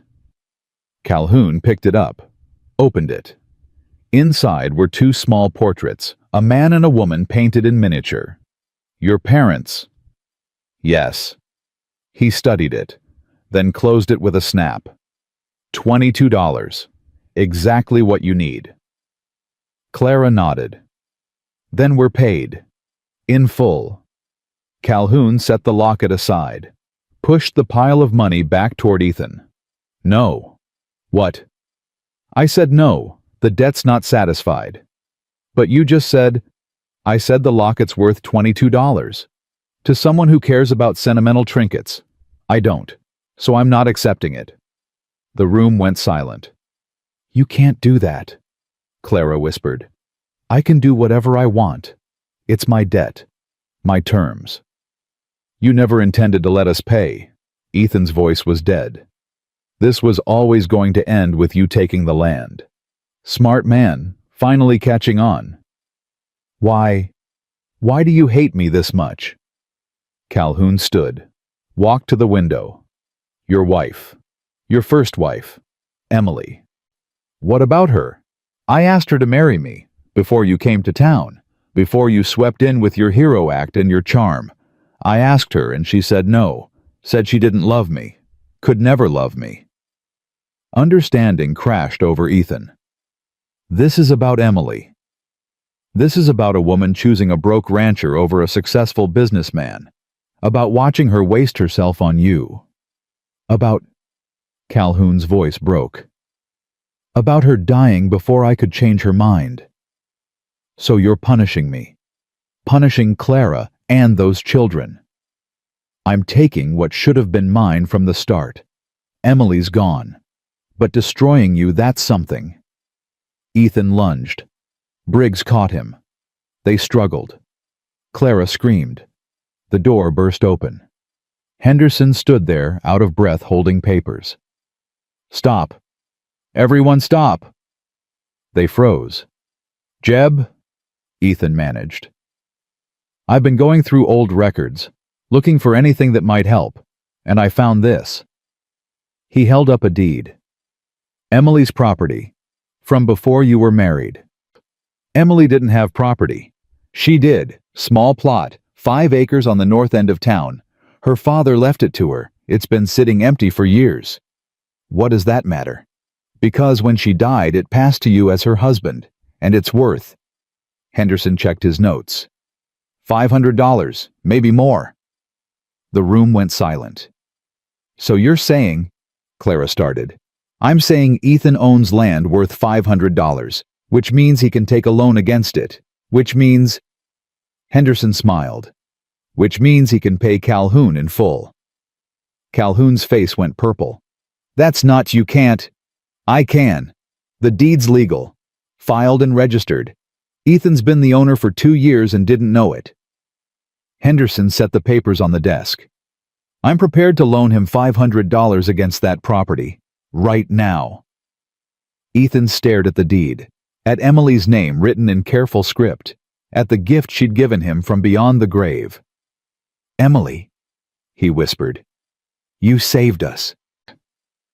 Henderson counted out $500 in crisp bills, set them in front of Calhoun, Payment in full. Debt satisfied. You want to count it? Calhoun's hands shook with rage, but he counted. Every bill. And when he finished, he shoved the papers across the desk. Fine. The debt's paid. Get out. Gladly. Ethan gathered the deed, the papers, Clara's locket. One more thing. What? I'm keeping the foal. We agreed. We agreed on nothing. You tried to cheat us, so I'm taking back what's mine. You don't like it, talk to the sheriff. Briggs cleared his throat. Seems fair to me. They left Calhoun sitting in his office, surrounded by money that suddenly meant nothing. Outside in the bright Texas sun, Clara threw her arms around Ethan's neck. We did it. We actually did it. Emily did it. You both did it. She kissed him hard. Your first wife saved your second wife.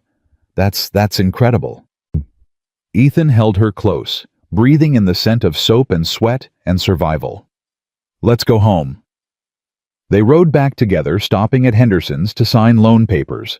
The 5 acres Emily left would take years to pay off, but it was manageable.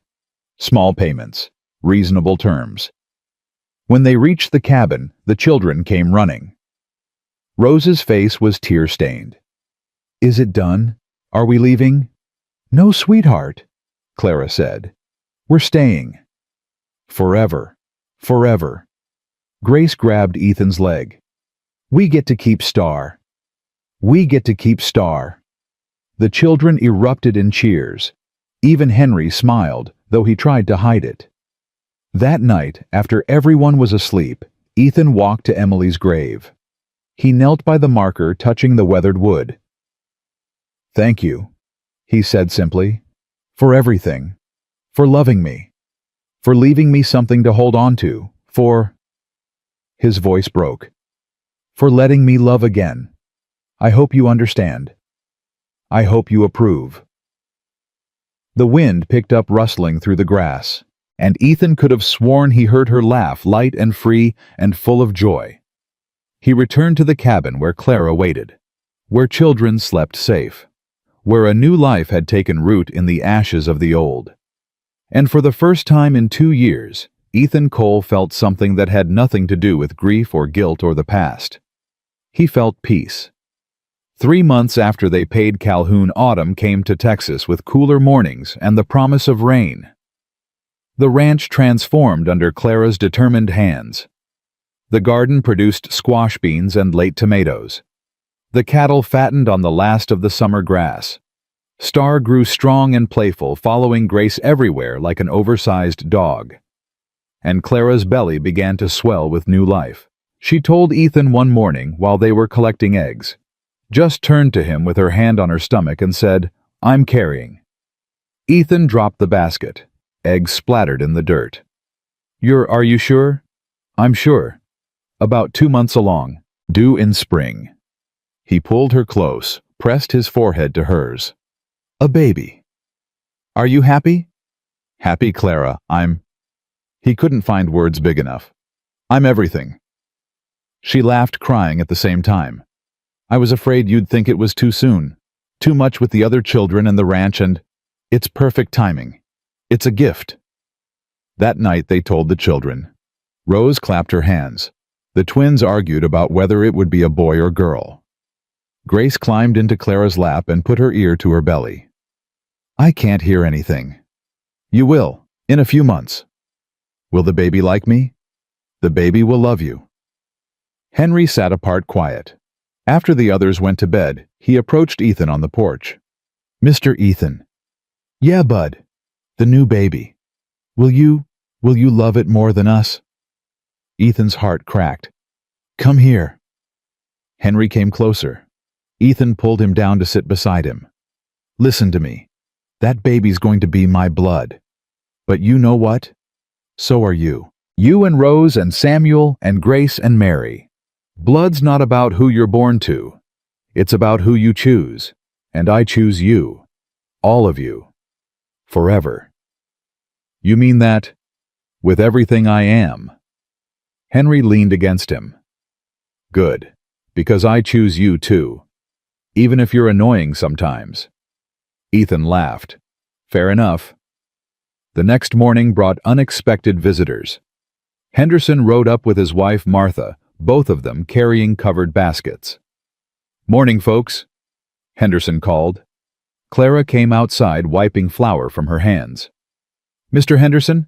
Mrs. Henderson, what brings you out here?" Martha climbed down from the wagon. "Heard the news about the baby." Clara blinked. "How did you—" "Small town. Word travels." Martha held up her basket. "Brought some things. Baby clothes from when my boys were small. Some yarn if you want to knit.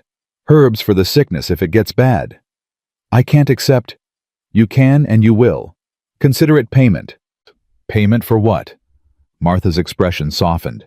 "For showing this town what decency looks like. For reminding us that kindness matters more than reputation. For—" She stopped. "For being brave enough to let people help you." Clara's eyes filled with tears. "Thank you." They spent the morning drinking coffee and talking about babies and ranching and the coming winter. Henderson mentioned that several families in town had asked about Clara, wondering if she'd taken washing or mending. "They're ready to hire you now." Clara's voice held an edge. "After they slammed their doors when I was starving." "People are funny," Henderson said. "Sometimes they need permission to be kind. You and Ethan, you gave them that permission. By almost losing everything. By surviving despite everything. That matters to folks. Makes them think maybe they could survive too." After they left, Clara stood on the porch looking at the baskets of baby clothes. "I don't know if I can forgive them," she said quietly. Ethan came up behind her. "You don't have to. But maybe you can let them try to make it right." "Is that what you did with Calhoun?" "No. Calhoun didn't want to make anything right. These people do." Clara leaned back against him. "It's hard, accepting help from the same people who turned me away." "I know. But holding on to anger that only hurts you. When did you get so wise?" "About 10 minutes ago. Still figuring it out." She turned in his arms. "I love you, Ethan Cole." "I love you too." They kissed soft and sweet, while the autumn wind rustled through the changing leaves. That afternoon, Rose asked if she could learn to ride. Ethan saddled Rosie while Clara watched from the porch, one hand on her belly, the other shading her eyes. Rose sat tall in the saddle face, serious with concentration. Ethan led Rosie around the yard in slow circles. "How do I make her go faster?" "Squeeze with your legs. Gentle." Rose squeezed. Rosie moved into a trot. Rose bounced awkwardly, grabbing the saddle horn. "Relax. Move with her. Feel her rhythm." Rose tried, failed, tried again. Slowly she found the motion. Her bouncing smoothed out. She started to smile. "I'm doing it." "You're doing great." The twins wanted turns, then grace. Even Henry, though he pretended he didn't care. By evening, all 4 children were riding, laughing, their faces flushed with accomplishment and joy. Clara stood beside Ethan watching. "They're happy." "Yeah. When I knocked on your door that night, I never imagined this.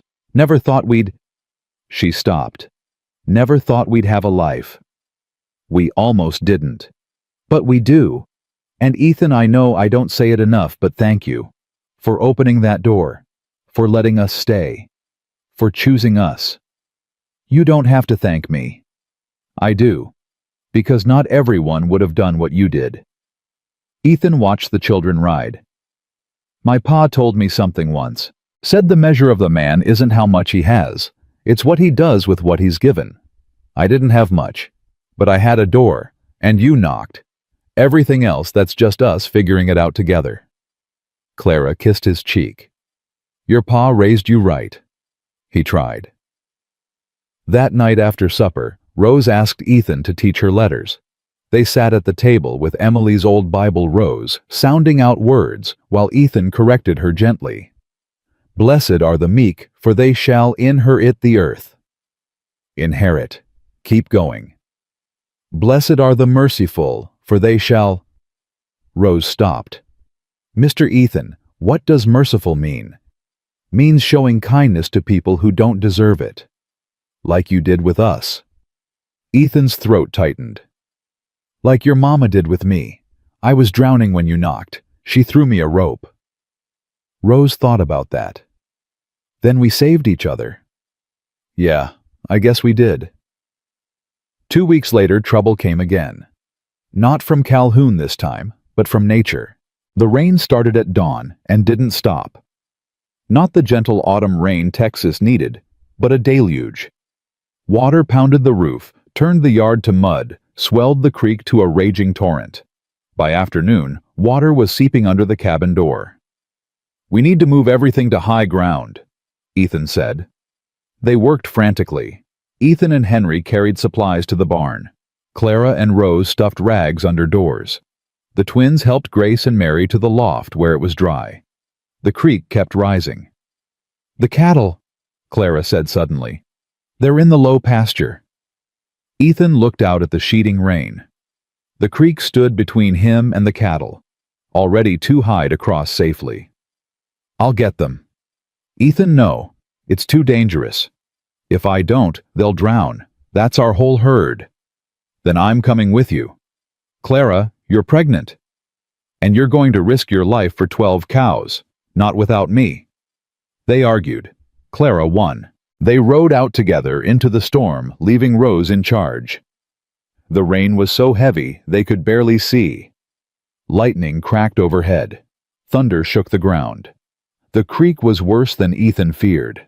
Brown water churned 3 feet high, carrying branches and debris.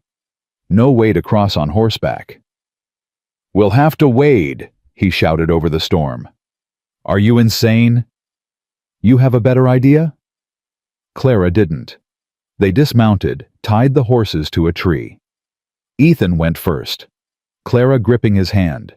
The current hit like a fist, cold and vicious and determined to sweep them away. Ethan's foot slipped on a rock. He went down. Water closed over his head. Panic flared. He couldn't breathe, couldn't see, couldn't find the surface. Then Clara had him, pulling him up, her grip iron strong despite her size. They made it across, gasping and shaking. The cattle huddled in the far corner of the pasture water, already lapping at their hooves. Drive them toward the barn, Ethan yelled. They worked together, shouting and waving, pushing the reluctant cattle toward higher ground. The animals were terrified, eyes rolling white. One cow bolted toward the creek. Ethan chased it down, grabbed its lead rope, dragged it back. Slowly, painfully, they got the herd moving. They were halfway back when Clara cried out. Ethan spun. She was bent over, clutching her stomach. Clara. I'm fine. Just a cramp. We need to get you home. The cattle. I don't care about the damn cattle. But Clara was already moving again, driving the herd forward. Ethan had no choice but to follow. They got the cattle into the barn just as full dark fell. Both of them were soaked, exhausted, covered in mud. Clara's face was pale, lips blue with cold. Inside, Ethan ordered. Now. They stumbled to the cabin. Rose had hot water ready, blankets, the fire roaring. The children crowded around, asking questions. Ethan ignored them all, focused only on getting Clara dry and warm. He stripped off her wet clothes, wrapped her in blankets, held her close to the fire. Is the baby all right? Rose asked, voice small and scared. I don't know, Ethan admitted. Clara's hand found his. I'm fine. We're fine. Just cold. But Ethan saw the fear in her eyes. Saw the way she kept one hand pressed to her belly, as if she could protect the life inside through sheer will. They sat by the fire all night. Ethan refused to sleep, watching Clara for any sign of trouble. Toward dawn, she finally relaxed. I feel movement. The baby's moving. Relief crashed over Ethan so hard he couldn't speak. Clara touched his face. We're both fine. I promise. Don't ever do that to me again. Save the cattle. Risk yourself like that. You and the baby, you're more important than anything else. The cattle are our livelihood, Ethan. We need them. I need you more. Clara kissed him. Then I guess we'll just have to be more careful next time. There's not going to be a next time. This is Texas. There's always a next time. The rain finally stopped 3 days later. The damage was extensive. Half the garden washed away, one fence completely destroyed, the chicken coop damaged. But they'd saved the cattle, and Clara and the baby were safe. They rebuilt. Ethan and Henry fixed the fence. Rose and Clara replanted what they could. The twins patched the chicken coop with scrap wood and determination. Neighbors came to help. Families Ethan barely knew showed up with tools and supplies. Henderson brought lumber. The freedmen brought labor and strong backs. Even Martha Henderson spent a day helping Clara salvage what remained of the garden. "Why are you doing this?" Clara asked her. "Because that's what neighbors do. They show up. But we're not. You're one of us now, like it or not." Martha smiled. "Get used to it." By the time winter set in properly, the ranch was rebuilt, stronger than before, more secure. The cattle had survived, the children were healthy, and Clara's belly grew round and obvious. Christmas came quiet and simple. They had no money for gifts, but Clara baked cookies with the last of the sugar. Ethan carved small toys from wood: a horse for Grace, a top for the twins, a doll for Rose. For Mary, too young to know better, he made a rattle. Clara cried when she saw them. They're beautiful. They're rough. They're perfect. Christmas morning they woke to find snow on the ground. Rare for Texas.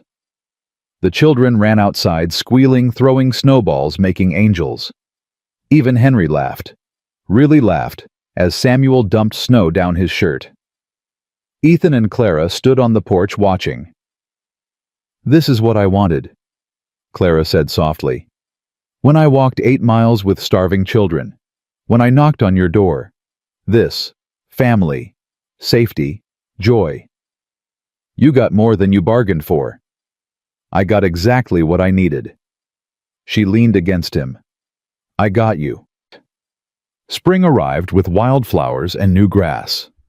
Clara's time came on a warm April morning.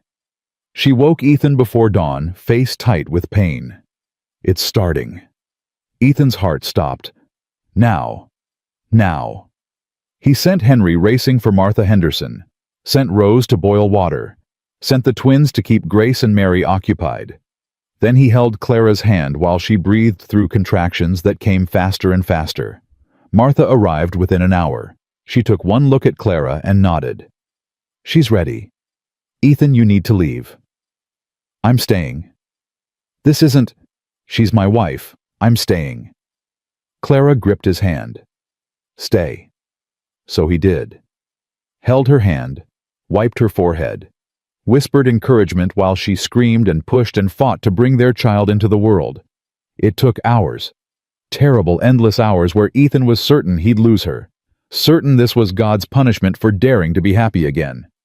Then Martha said, "One more push. Come on, Clara. One more."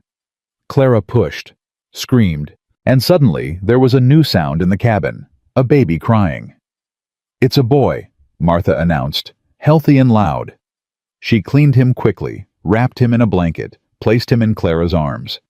Ethan looked at his son, red-faced, squalling, absolutely perfect. "Hello, little man," Clara whispered. "We've been waiting for you." The baby quieted at her voice, opened dark eyes that stared up at his mother with intense focus. "What should we name him?" Clara asked. Ethan thought of his father, of Emily's father, of all the people who'd brought them to this moment. "Thomas," he said, "for my son who died, and James for yours who lived. Thomas James Cole." Clara looked up at him, tears streaming. Perfect. The children crowded in to meet their new brother. Grace wanted to hold him immediately. Rose helped her sit, showed her how to support his head. The twins peered at him with fascination and mild disappointment that he couldn't play yet. Henry stood back, arms crossed, trying to look tough. "You want to hold him?" Ethan asked. I guess. Ethan placed Thomas in Henry's arms. The boy's expression transformed from studied indifference to wonder. He's so small. You were this small once? Was I this loud? Louder? Henry smiled. He's okay, I guess, for a baby. That night, after everyone was asleep, Ethan sat on the porch holding his son. The boy had finally quieted, exhausted from the effort of being born. He fit perfectly in Ethan's arms. Your brother would have liked you, Ethan said softly. He was kind, brave. He loved stories and horses and making your mama laugh. He paused. I loved him more than anything. And when he died, I thought I'd never love anyone again. Thomas stirred, making small sounds. But then your mama knocked on my door, and your brothers and sisters came into my life. And I learned something. Ethan's voice caught. I learned that the heart doesn't run out of room. It just grows bigger, big enough for everyone you love, even the ones you've lost. Behind him, the cabin door opened. Clara stood there wrapped in a shawl. Can't sleep. Wanted to check on you both. She sat beside him, leaned her head on his shoulder. Together they watched the stars wheel overhead, their son sleeping peacefully between them. Are you happy? Clara asked. More than I ever thought possible. Even with 7 mouths to feed and debts to pay, and a ranch that fights us every step.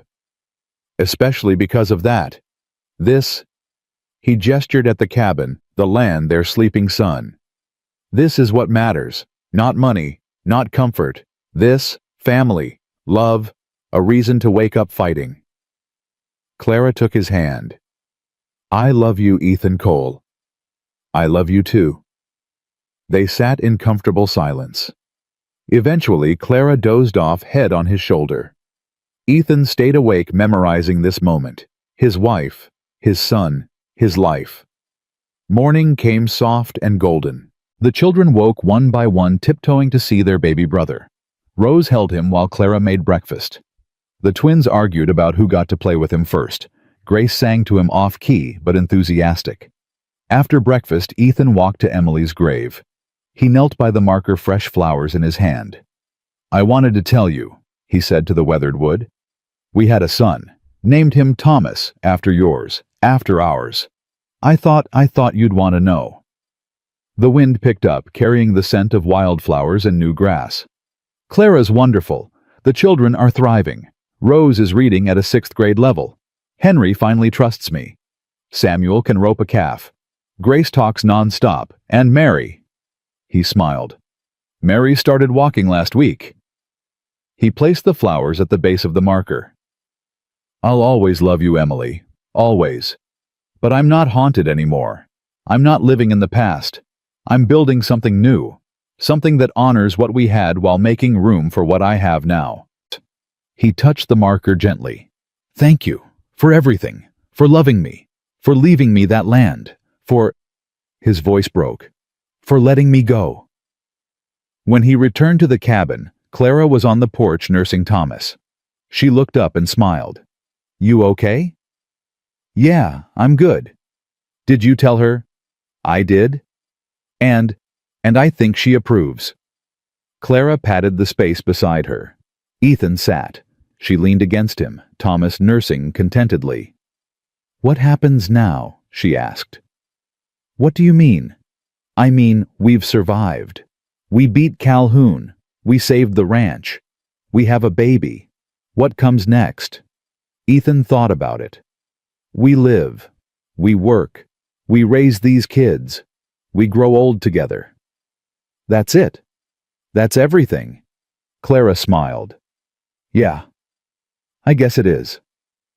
6 months later, on a warm October evening, the whole family gathered on the porch. Rose read aloud from a new book Henderson had given her. The twins played with Thomas, making him giggle.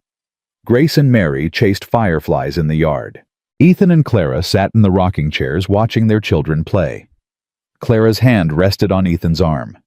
His covered hers. I've been thinking, Clara said, about that night I knocked on your door. I was so scared, so desperate. I genuinely thought I was going to die, that my children were going to die. But you didn't. No, because a broken man with nothing left to lose decided to open his door. She looked at him. You saved us, Ethan, in every way a person can be saved. You saved me first. Then we saved each other. Yeah, we did. Henry came over Thomas in his arms. Mr. Ethan Thomas spit up on me. That's what babies do. It's gross. You did the same thing when you were his age. I did not. Clara laughed. You absolutely did. On my best dress. The children argued good-naturedly. Thomas gurgled. Grace caught a firefly and showed it to Mary, who clapped. Rose closed her book and joined the game. Ethan watched his family chosen and blood broken and healed, scarred and surviving, and felt something settle deep in his chest. This was it. This was what he'd been fighting for. Not the land, not the cattle, not even survival. This. Family. Love. Home. The knock that came before dawn 2 years ago had changed everything. Clara's desperate plea. His automatic response. Two people who had lost everything finding each other in the darkness. And from that moment, from that single choice to open a door instead of ending his life, everything had grown. Marriage and children and struggle and triumph. Poverty and wealth measured not in dollars, but in laughter and love, and the simple grace of waking up with purpose. Some people spend their whole lives searching for meaning. Ethan had found it in the most unexpected place. In a starving widow with 4 children.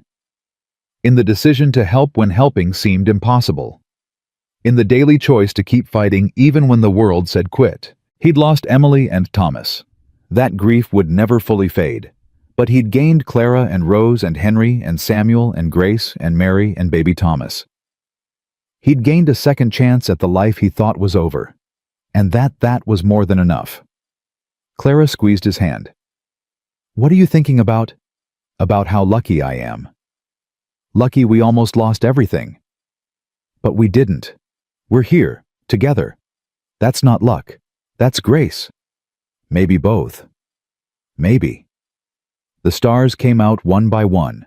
The children's laughter filled the air. Clara's hand stayed warm in his. And Ethan Cole, widower, rancher, father to 6 children, and husband to the bravest woman he'd ever known, looked at the life he'd built from ashes and broken pieces, and knew with absolute certainty one simple truth.